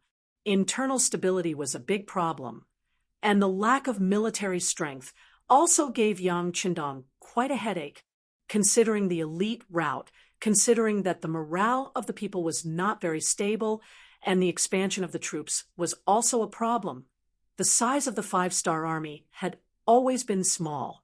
Although the Five-Star Army had been expanding again and again, especially the appearance of the Foreign Coalition Army, it was still too small compared to Ming, who already had 4 million soldiers. It was precisely because of this lack of manpower that Ming saw the opportunity and dared to jump out at this time to help Ashikaga Yoshimasa and take the opportunity to suppress him. Of course, in addition to retreating, Yang Qindong had another way, and that was to continue to do things his own way and continue to attack the Japanese Empire with the risk of falling out with Ming. Moreover, Ming without the navy could only help the Japanese Empire with limited help. It was just that in this way, the pressure on him would be too great. It was possible that the transportation line would be cut off, and even Shirkai would become an isolated city in an instant, and it might be besieged by the Ming army at any time. There was a saying that went, "For small gains, lose big gains." If he made the second choice, the result might be like this. Then it was better to choose the first choice, recharge his strength, and wait for the next battle when his wings were full. If it was anyone else, they would probably choose the second choice. Even if there was any reluctance, they would have to give up all the benefits in front of them. But this matter fell on Yang Qindong's head, and he really wanted to take the risk. Someone call Wang Shan over. After closing his eyes for a long time, Yang Qindong suddenly opened his eyes again, and his voice was clearly heard. Soon, the exclusive telegrapher, Wang Shan, came to Yang Qindong's tent with the radio station. Chapter 1086. Ashikaga Yoshimasa had suddenly become a member of the Ming imperial court. Even though the current Ming imperial court was not as glorious as the Ming dynasty, it still put a lot of pressure on the other warlords of the Japanese Empire. Some of the smaller factions of the Japanese Empire who had wanted to send troops to harass the Supreme General hesitated and decided to bide their time. Using this opportunity, Ashikaga Yoshimasa sent out the eloquent and resourceful Nishi Toshihide to various places to put pressure on them and express his goodwill. He said that as long as they were willing to turn over a new leaf, he would let bygones be bygones. He would even consider fighting for more benefits for everyone when the new country was established. Once the promise was made, coupled with Nishi Toshihide's ability, many people responded quickly. It was still the same old saying that benefits were the only thing that would never change. In the face of benefits, the previous dirty deeds were nothing at all. In just 10 days, 7 small and medium-sized forces expressed their intention to attach themselves to Ashikaga Yoshimasa. These people added up to about 15,000 people. Although the number of people didn't seem to be a lot, the beginning was always the hardest. Once there was a good start, the following matters would be much easier to handle. Another 10 days passed, and another 30,000 people changed their allegiance. They went from being opposed to Ashikaga Yoshimasa to supporting him. Not only that, but 10,000 of these 30,000 people were originally allies of the Flat Well Field. With this change in attitude, the Flat Well Field was facing a crisis. When the factions weren't as united as one, Supreme General Ashikaga Yoshimasa took this opportunity to launch a counterattack. He attacked the Hokuriku province, and 5 days later, he took over the Hokuriku province's Ekizan prefecture and headed straight for the Flat Well Field's headquarters, Uecheng Prefecture. 2 months had passed since Yang Qindong took over the jurisdiction of the Shanyang Path. The migration of the people had been completed, and the people transferred from other provinces were trying their best to integrate into the environment and climate. In half a month, the land distribution would be completed. When that time came, if someone came and wanted to reoccupy the land, even if Yang Qindong agreed, the people who had received the land would not agree. Yang Qindong had already made a decision about Bai Ming's interference in the Japanese Empire. He didn't choose to back down, and instead, he chose to face. Firstly, the current chaos in the Japanese Empire was the best opportunity for him to make a move. If he backed out now, he didn't know when such a good opportunity would appear again. Secondly, compared to his own goal, Yang Qindong's time was tight. It wasn't hard to imagine.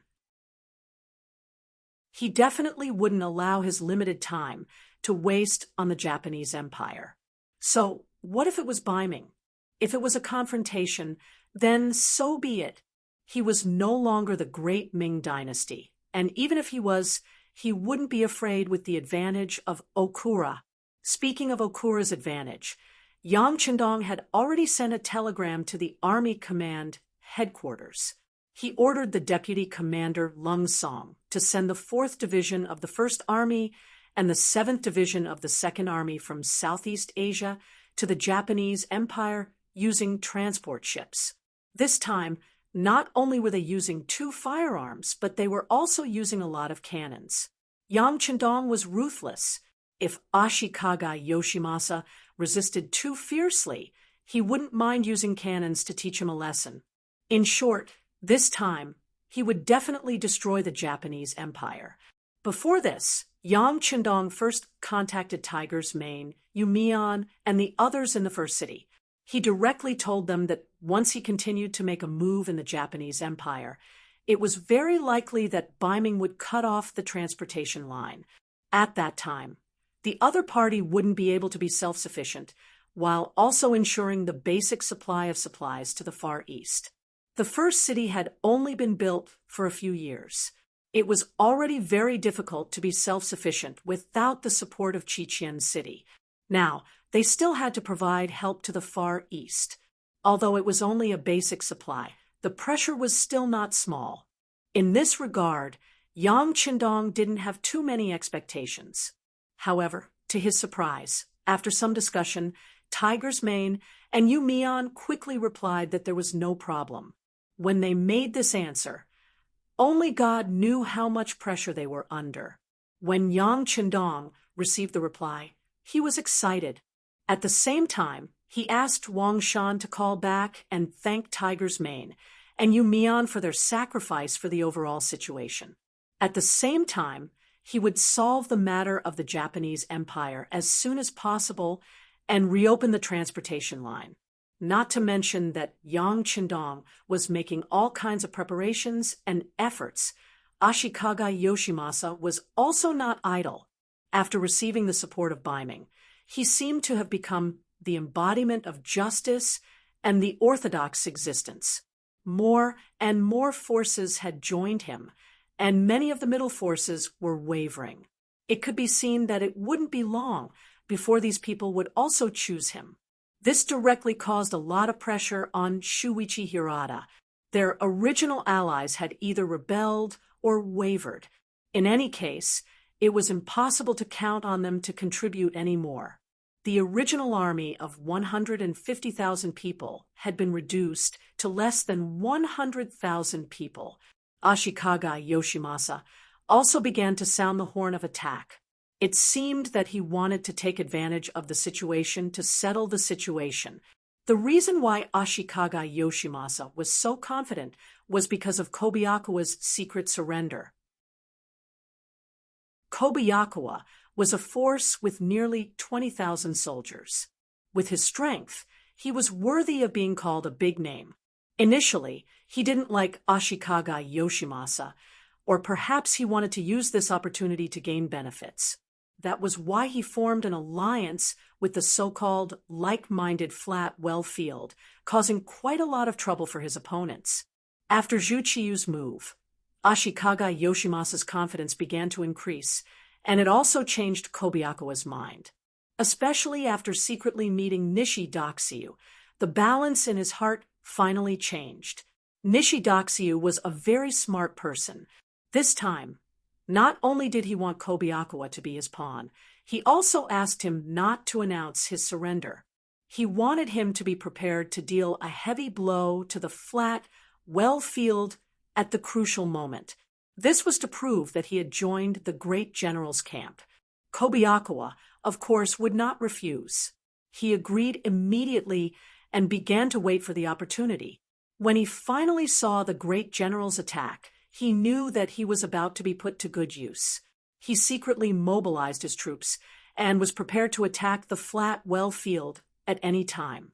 But at this time, a piece of news came that made him hesitate. In just 3 days, 6 leaders of the Japanese Empire who had defected to Ashikaga Yoshimasa's forces were secretly assassinated.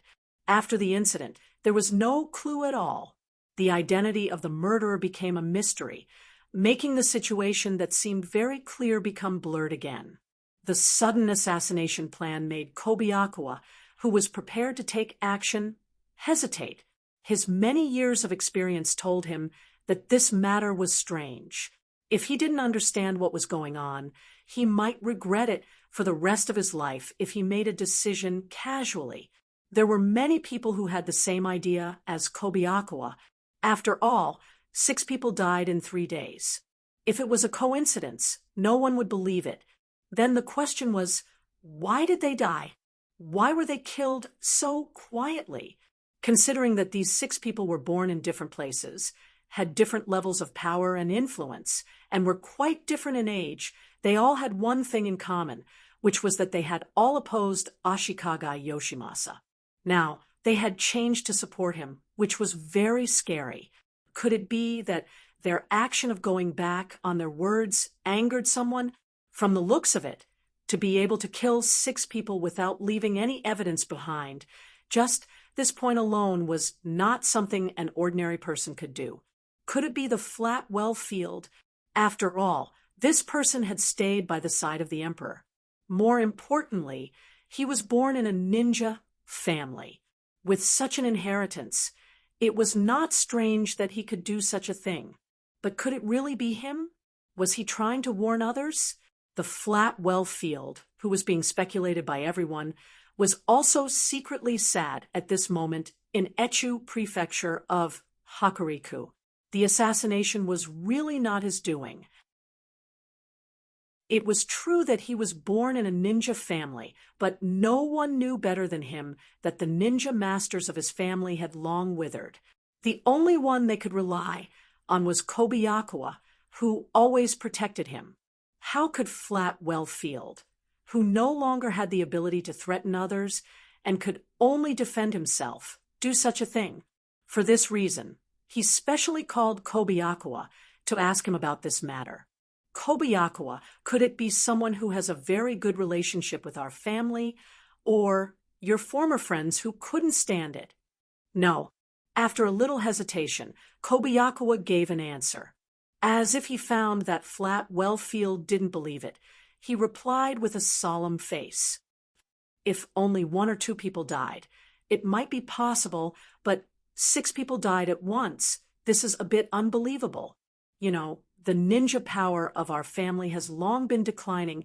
Even if they wanted to do it, I'm afraid they don't have the ability to do it. Kobayakawa's answer completely cut off Flat Wellfield's idea. He sighed and said, "Then who could it be?" "General, it shouldn't be the work of the Japanese Empire. Most of the ninja forces are now in the hands of Ashikaga Yoshimasa. He wouldn't do such a thing, and because of his existence, no one in the Japanese Empire has the strength and courage to do such a thing." So, listening to Kobayakawa's analysis, Flat Wellfield felt that he had grasped something. "So you said that it's not the work of the Japanese Empire. Could it be Bugnam of Gojosian?" "It's Bugnam of Gojosian. It must be him." Ashikaga Yoshimasa, who was in Hokuriku's Ekizen prefecture, was roaring angrily in a large courtyard that he had just occupied not long ago. At first, like everyone else, he thought that the killer was Flat Wellfield, who asked him to be his biggest enemy now, and at the same time, he also had a ninja background. But when he also called Matsumoto Kazuma, who was in charge of the ninja department, He ruled out the possibility that Flat Well Field was behind the scenes and finally set the target on Yang Qindong. Chapter 1087. To be honest, after the eunuch sent by the Emperor of Ming announced the imperial edict, Ashikaga Yoshimasa had been waiting for Yang Qindong to negotiate with him. In his opinion, since the master behind him had already spoken, how could a mere king with a different surname not know when to advance or retreat? Then shouldn't he return the Shanyang path and even give up the Shihai path that he first occupied? Yang Qindong was a king with a different surname, and he was a king with a different surname with some strength. But so what? In Ashikaga Yoshimasa's eyes, since the Emperor of Ming had spoken, even the most powerful subjects had to back down. The imperial power of the great Ming dynasty was supreme, and he had never heard of a subject who dared to openly oppose it. Even if they wanted to rebel, they would have to think of all kinds of reasons and then act in the name of protecting the king. This was the impression that the Han people had left on Ashikaga Yoshimasa. In a country that always followed morals and paid attention to propriety, justice, integrity, and shame, it was very difficult for a great hero to appear. Even if one appeared by chance, if he didn't follow the rules, it wouldn't take long for those who envied him to gang up and kill him. He had almost forgotten about the 5-star army that he no longer regarded as a match for. However, the sudden assassination of 6 people made him understand that this Bugnam of Gojoseon didn't seem to be afraid of the imperial power of the great Ming dynasty. At least, he was far more confident than he had imagined. When the result came out, even Ashikaga Yoshimasa was shocked. Could it be that he had to compete with this King Wunan of Daemyang? Of course, Ashikaga Yoshimasa wasn't afraid. After all, this was the territory of the Japanese Empire, and he had the support and recognition of the Emperor of Ming. His military strength and provisions were many times more than the 5-star army, so there was no reason for him to be afraid. If he had to say something, then it was to prevent the other party from assassinating him. After all, this kind of method could be used to deal with others, but who could guarantee that it wouldn't be used to deal with him? Kuen Matsumoto, I will have to trouble you next. Please show your strength.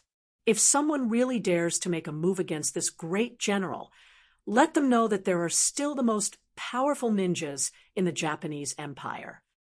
Since he had been praised, Matsumoto Kazuma really didn't have a reason to refuse. Not to mention that the ninjas behind him had to rely on the great general. After all, ninjas were born with martial arts first priority, first, second, and ignored other things like how they had to deal with ordinary people, how to deal with ordinary people, and how to accumulate enough money to pay enough money for training and daily expenses. Now that the great general had spoken, Matsumoto Kazuma immediately nodded and said, Please rest assured, there will be no mistakes in your safety. Ashikaga Yoshimasa nodded with satisfaction, then turned his attention to how to deal with the opposing forces in the Flat Well Field. In his opinion, this was the most urgent thing to solve. As for the 6 people who were killed, they were just some nameless pawns, and they couldn't change the overall situation. After he calmed down the civil strife in the Japanese Empire, the 5-star army, as an outsider, would no longer need to stay here, so they would have to leave.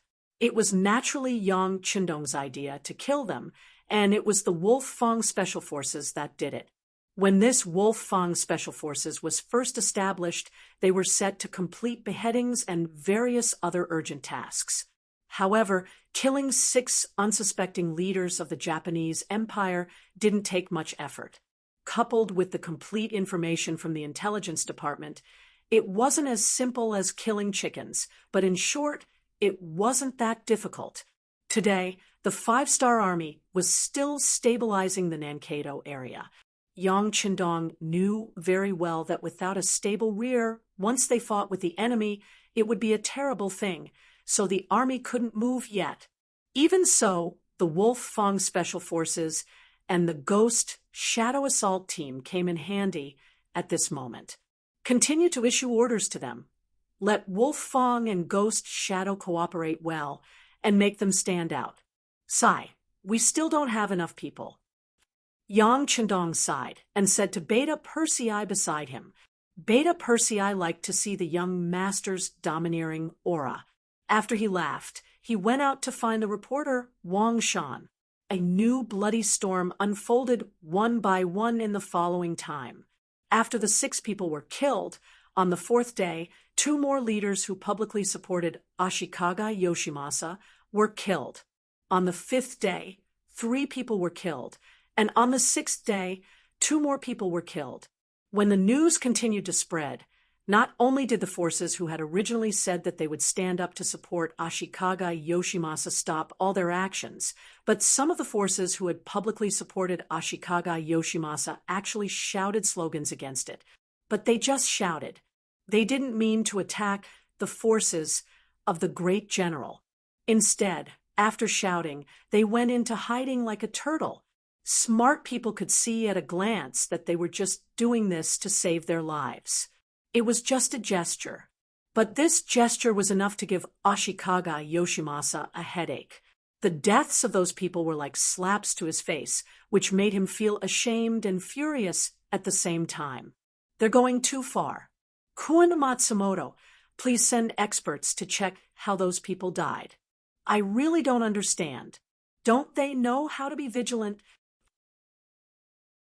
While cursing Yang Chendong's unscrupulous actions, Ashikaga Yoshimasa also hated those dead people. They didn't even have the strength to protect themselves. They really deserved to be killed. Ashikaga Yoshimasa was angry. He thought that he must find out the reason and then give a firm counterattack, because this is a serious provocation to him, the great general. Matsumoto Kazuma moved quickly. 3 days later, he returned to Ashikaga Yoshimasa with the results. He had already seen the bodies of the dead, so it was easy for him to find the gunshot wounds and the bullets that had entered their bodies. Oh, so they were killed by firearms from a distance? Listening to the report, Ashikaga Yoshimasa asked with some surprise. Yes, I have long heard that the firearms in the 5-star army are very advanced. Now it seems to be true. Matsumoto Kazuma nodded and admitted the facts were in front of him. Ashikaga Yoshimasa's heart also gave birth to a trace of fear. After all, the unknown was the scariest. What if the 5-star army used the same method on him? What should he do? Would he be able to defend himself? Just as his face was constantly changing and uncertain, Matsumoto Kazuma, on the side, seemed to have seen something. He reported again and added, I have brought people to see it, and I have also done a professional investigation. The effective range of this firearm should be very far, but it is only about 600 meters. When these people died, the guards around them were concentrated on the periphery, which gave the shooter a chance. And if we can arrange more people to protect the Supreme General when you go out, and at the same time, the safe search range is 600 meters away, then no one can hurt the Supreme General, and these assassins sent by the 5-star army will not be able to succeed. This answer was exactly what Ashikaga Yoshimasa wanted to hear. After seeing that Matsumoto Kazuma had a specific arrangement, he smiled with satisfaction and said, Very good. I am happy to have a captain like you. It's just that some people must be punished when they make a mistake. Since you know what is done, then Kun Matsumoto should know what to do next. Matsumoto Kazuma quickly understood the meaning of Ashikaga Yoshimasa's words and immediately replied, Supreme General, don't worry, I will arrange for the best ninjas to be dispatched, and we will definitely give the 5-star army a good lesson. For this result, Ashikaga Yoshimasa was very satisfied. He reached out and patted Matsumoto Kazuma's shoulder to show his affection. But what they didn't know was that the so-called musket could only shoot up to 600 meters away. This inference was correct. From this point of view, Matsumoto Fuma and his ninjas were quite capable. But the reason why the sniper rifle could shoot at such a close range was because it was a trap set by Tai Hu. The bullets were not shot from the sniper rifle, but from the ordinary Type 95. This was done to create an illusion and make them slack in their defense. Of course, this was a matter for the future. For now, they were preparing to take revenge on the five-star army. Under Matsumoto Kazuma's personal selection, Kitamura, Yui Suzuki, and Kazuma were selected to be the hidden ninjas of the Mountain Sun Path. Ninjas were also divided into different levels. From bottom to top, they were trainee ninja, genin, chunin, jonin, and special ninja.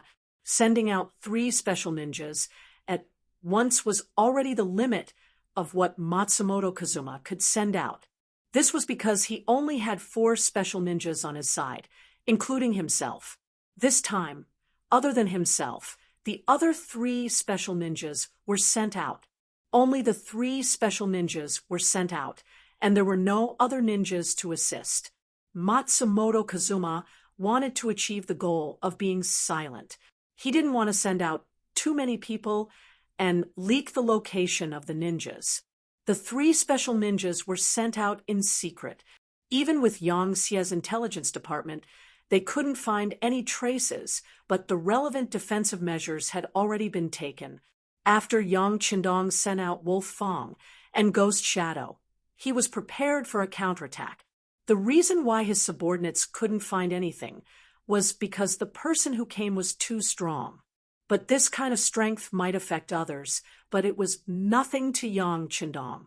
Ever since Yang Qindong came to this era, not only did he have the help of the mysterious Daikra, but his strength was also constantly rising, especially as Yang Xie's forces grew bigger and bigger. After he made a request, some famous martial artists were found and sent to Yang Qindong.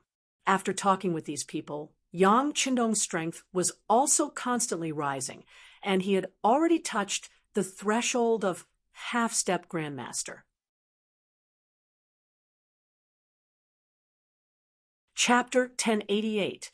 At this time, Yang Qindong's perception of the outside world was more sensitive than before, especially his perception of danger. That kind of wonderful feeling could not be described with words. That wasn't the only aspect of his improvement. The strength and speed of his attacks had also improved by quite a bit. At the very least, when he fought with Yang Air and the other dragon guards, he was much more relaxed. Often, the moment he attacked, the dragon guards, who were known to be 1 in 1,000, would be unknowingly knocked to the ground. With such an improvement in personal strength, Yang Qindong was not only not afraid of the possible revenge of Ashikaga Yoshimasa, but also had a sense of eagerness. Another 10 days had passed, and the settlement of the Yang people in the Shanyang Path was finally completed.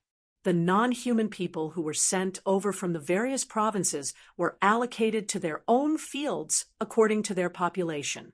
Some businesses had also started to be established, and things that were closely related to the people, such as grain stores and salt stores, were also opened one after another. This had greatly stabilized the local situation and the hearts of the people. Not only that, the 4th Division and the 7th Army, who were ordered to come, had also arrived. After a short day of rest, they could accept the mission and attack the Japanese army at any time. A large number of rice grains were also being transported to the island on the transport ships. Yang Qindong put on the appearance of a protracted war.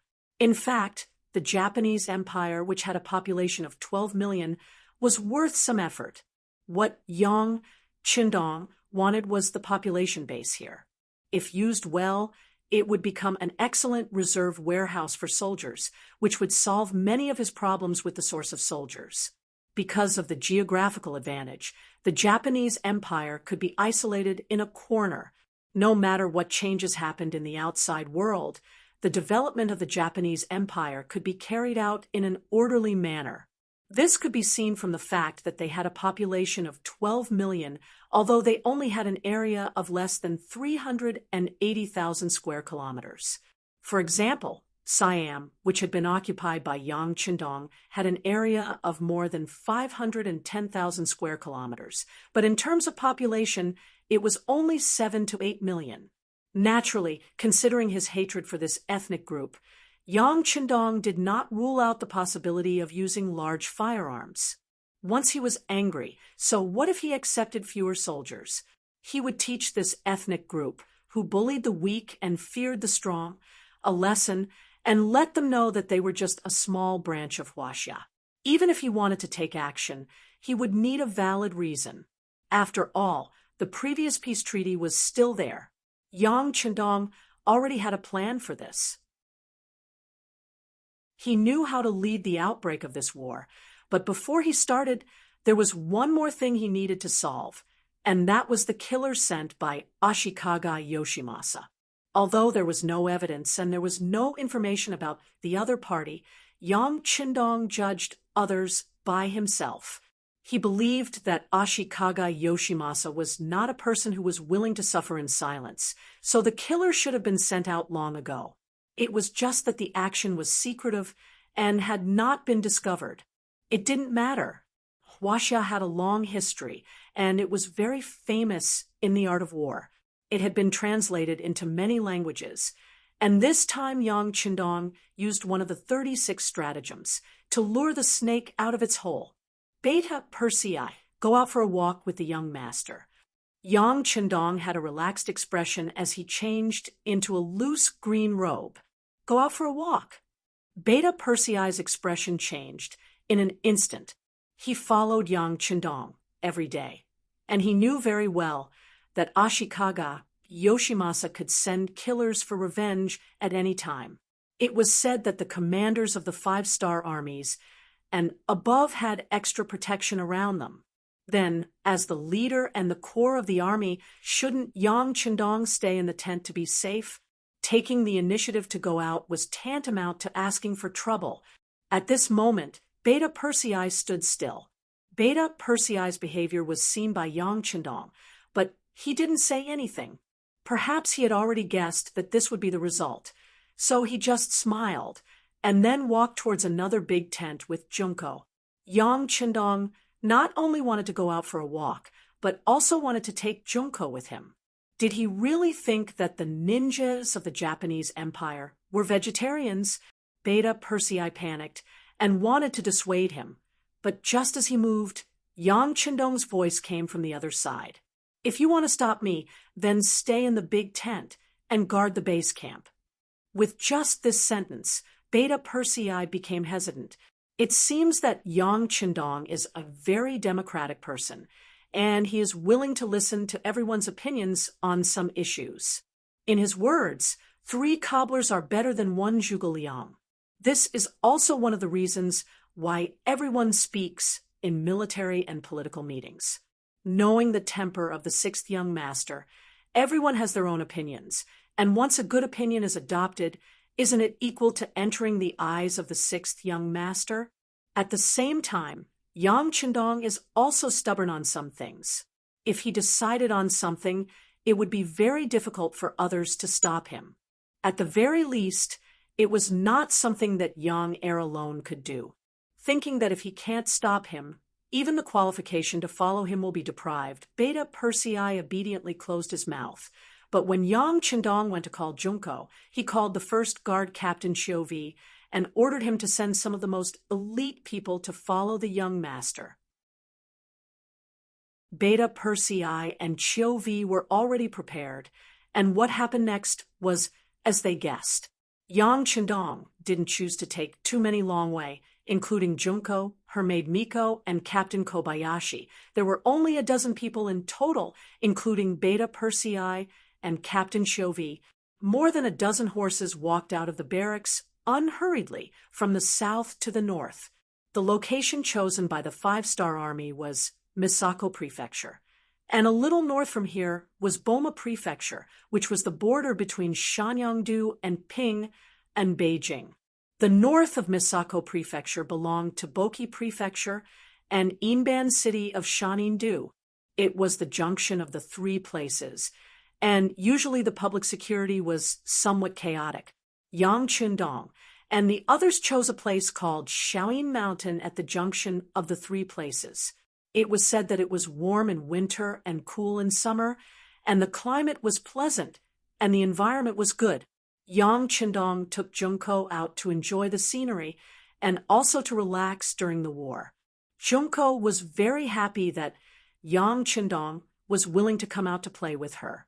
She was as lively as a little girl on the horse. After leaving the barracks, her bell-like laughter could be heard all the way, spreading far and wide in the empty mountains. Yang Qindong looked at Junko's performance, and his eyes were full of a doting smile.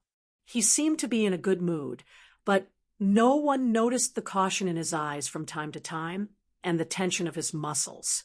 He was in a state where he was ready to go all out at any time.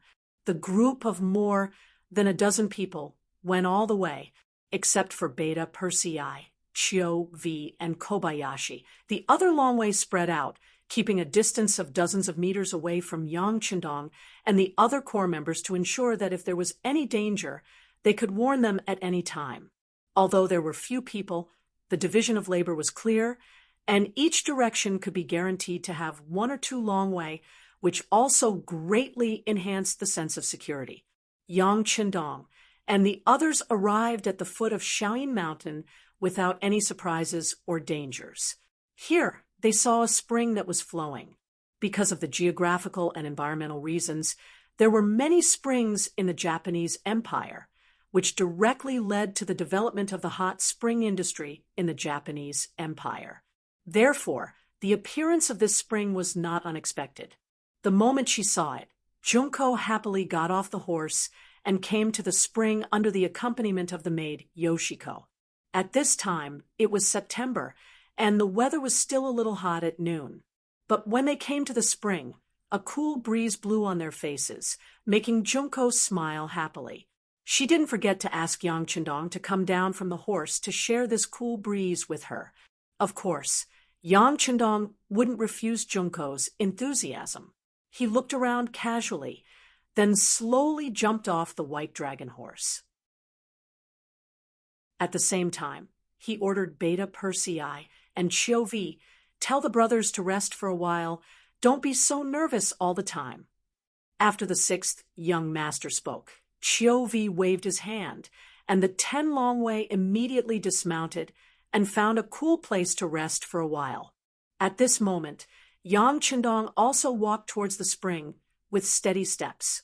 But at this time, a sword light suddenly flew out from the dense forest in front of the spring. The target was Princess Junko, who was still squatting there with a happy face. The sword light came out of nowhere. It was so sudden that Junko, who was attacked, couldn't help but fall to the ground after letting out a scream. She could only watch as the sword light pierced towards her throat.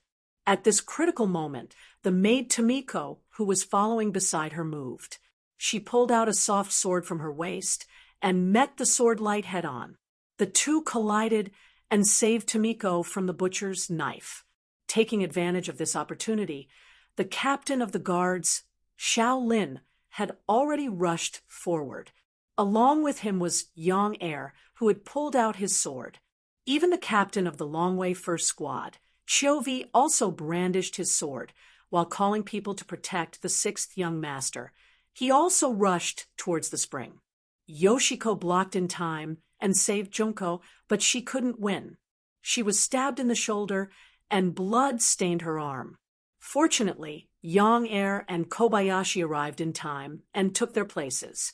The two of them fought with the ninja assassins who were dressed in tight black clothes that had suddenly appeared from the left and right. Don't let him escape. Yang Qindong surprisingly didn't rush forward. Instead, under the protection of Tu Longwei, he stood in place and pointed at the ninja of the Japanese Empire. With his order, The other 8 Longwei formed an encirclement under the leadership of Chiu Vi, firmly surrounding the ninja of the Japanese Empire, cutting off all his escape routes. When things developed to this point, it seemed that everything was going very smoothly. The ninja who appeared looked like he would be captured if he didn't die. There was no way out, especially under the full counterattack of Beta Persei and Kobayashi. The two of them gradually gained the upper hand. Chapter 1089. Whoosh! Just when everyone's attention was focused on the spring, another sword light suddenly appeared. Unexpectedly, it went straight for Yang Chendong, who was standing 30 meters away from the spring. The appearance of the sword light did indeed catch everyone off guard. At least the 2 Longwei who were protecting Yang Chendong were not fully prepared. Just a moment ago, their eyes were still on the spring. Who would have thought that a new sword light would appear, and the target would be them? However, no matter how sudden the sword light was, the 2 Longwei instinctively blocked in front of Yang Chendong with their swords. They only had one goal. Even if they had to die, they could not let the 6th young master get hurt. Otherwise, they did not deserve to be a member of the Longwei. Get out of the way. The 2 Longwei instinctively wanted to use their bodies to block the 6th young master and complete their mission. Because of their panic, they were a little unsteady and exposed a flaw in their defense. Yang Chendong, who was protected behind them, saw this scene clearly. So at the critical moment, he shouted and pushed the 2 Longwei who were blocking in front of him gently with his palms. This push made the 2 of them walk around the gates of hell. At the last moment, they did not use their bodies as shields. However, while Yang Chendong saved the 2 Longwei, he also exposed himself to the sword light. He watched as the cold sword essence pierced towards his throat. Chiu Vi, who had already turned his attention to this dangerous scene, saw it. He was so nervous that his heart almost jumped out of his chest. If anything happened to the 6th young master, even if he was only slightly injured, he would not be able to atone for his sins. And once he was stabbed by this sword, he was afraid that it would not be as simple as a small injury. If something really happened to him, he would become Yang Xie's sinner. Thinking of this, Chiu Vi shouted and desperately rushed forward.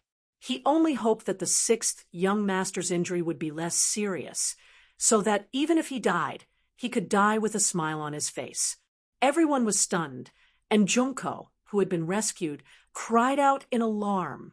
The sword was getting closer and closer to Yang Chendong's throat, and there was no way to dodge it. Yang Chendong looked very calm in the face of this fatal sword strike. There was no trace of panic in his eyes. When the sword was less than half a fist away from his throat, he suddenly jumped up and retreated as if he had been pulled by a wire and was shooting a movie. The ninja who attacked didn't expect such a result. He was even prepared that Yang Chendong would dodge, and if his first attack failed, he would make the second attack. But he didn't expect that this person could retreat in the air. This was many times more difficult than moving in the air. At least with his strength, he could not do this. The ninja of the Japanese Empire was chasing, and Yang Chendong was retreating. The 2 of them were in a stalemate. Seeing this scene, Chiu Vi breathed a sigh of relief. At the same time, he also accelerated his pace. He wanted to catch up and then give a fatal blow to the ninja of the Japanese Empire. Chiu Vi was still running forward with all his strength. There were 6 Longwei beside him.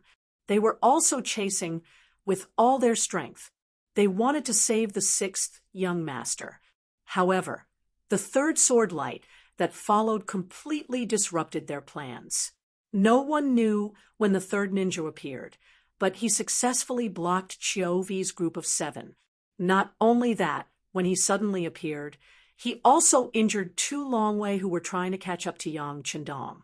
The appearance of the 3rd ninja of the Japanese Empire was like the appearance of a dangerous mountain pass. he blocked Chiovi's group, who wanted to save them. This was equivalent to cutting off all of Yang Chendong's support. 3 special ninjas. This was the strongest lineup of assassins under the Ashikaga Yoshimasa organization. Except for the captain and the boss, Matsumoto Kazuma, who didn't appear, the other 3 all appeared. The first one to attack was Kitamura. The second one to attack Yang Chendong was the strongest of the 3. And the last one to block Chiovi's group was Suzuki Yui. The 3 of them worked together and appeared without any warning. Even if they wanted to assassinate Ashikaga Yoshimasa, they had at least a 70% chance of success. And that was under the condition that the other party had a tight defense. Not to mention that Yang Chendong only had a dozen people around him. In their opinion, their target was dead for sure. Yang Chendong kept dodging. He looked a little embarrassed, but he always managed to dodge the sharp sword at the last moment. This was the real Yang Chendong. Maybe because his dodging posture wasn't very good, or maybe because the plan was going very smoothly. No one noticed why they still haven't killed the target after so long. The 3 special ninjas were completely immersed in the joy of being able to make a great contribution. On the other hand, Yang Chendong looked very flustered from the beginning to the end, but if one observed carefully, one would notice that he didn't counterattack at all. All of his actions looked very flustered, but it was also very strange. For example, why didn't he rush forward when he saw Junko being assassinated? Why did he just stand there? For example, why didn't he counterattack when he was being assassinated? Was he really only dodging? According to human instinct, he should at least draw his sword and fight back. Yang Chendong didn't do anything. He just kept dodging and looking around. Yes, Yang Chendong was using this opportunity to observe everything around him. Before he could confirm whether there were only 3 assassins or not, and whether there were other backup plans, he wouldn't act rashly. The reason was that he didn't want to alert the enemy. This was where Yang Chendong's confidence came from. He had already touched the threshold of the supreme power realm. That was the reason why he still walked out of the military camp with Junko, even though he knew that Ashikaga Yoshimasa would probably do the same to him after he sent someone to assassinate Junko. Some methods were not only used by him, others could also learn and use them. In order not to let the officers under his command become the target of Ashikaga Yoshimasa's anger, Yang Chendong stepped forward bravely and used himself as the bait. Everything was as he expected. The appearance of the 3 special ninjas was satisfactory. Otherwise, Yang Chendong would really have to worry about the safety of the low-level officers. Now that the assassins had appeared, what he needed to do was to determine whether there were other enemies around.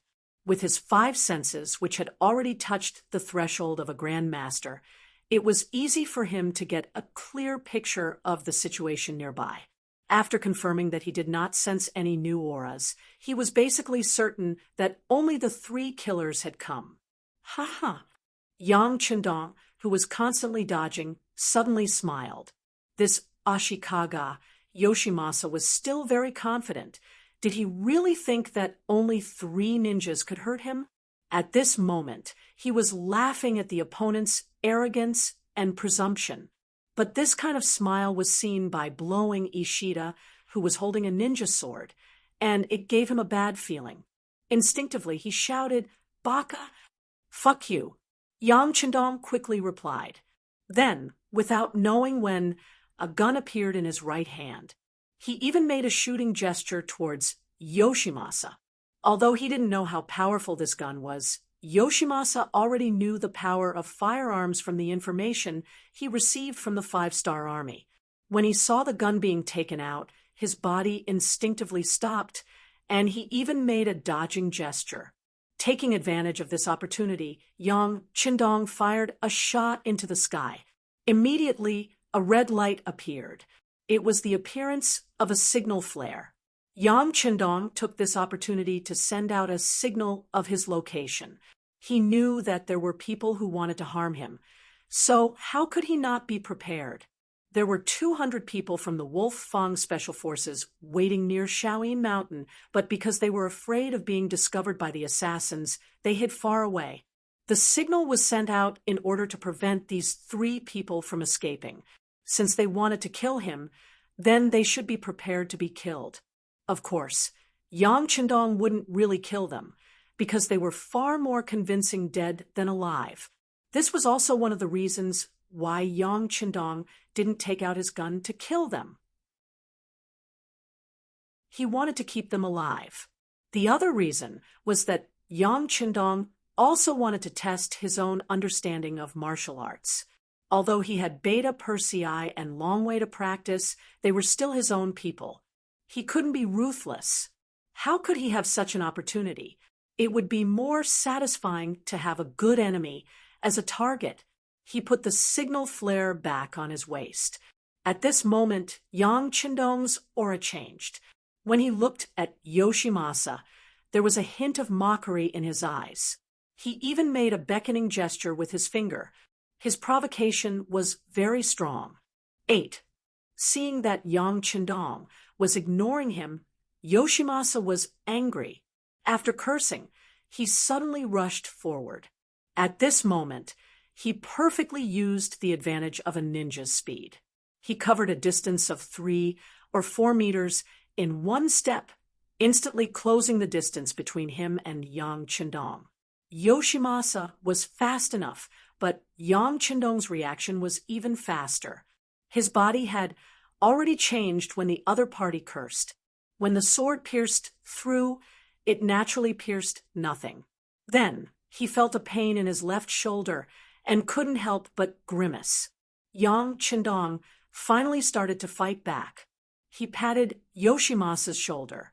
It seemed that he didn't use much strength, just a light pat, but Yoshimasa knew that his shoulder was broken. This is the difference between hard skills and internal strength. It can also be said to be the difference between external strength and internal strength. At Yang Qindong's level, although he couldn't use a branch as a sword to fight against all things, he could still turn his strength into internal strength and hit it out. You're tuning in to the Mystic Fist YouTube channel. Don't forget to subscribe and join us on this journey to catch the most captivating stories.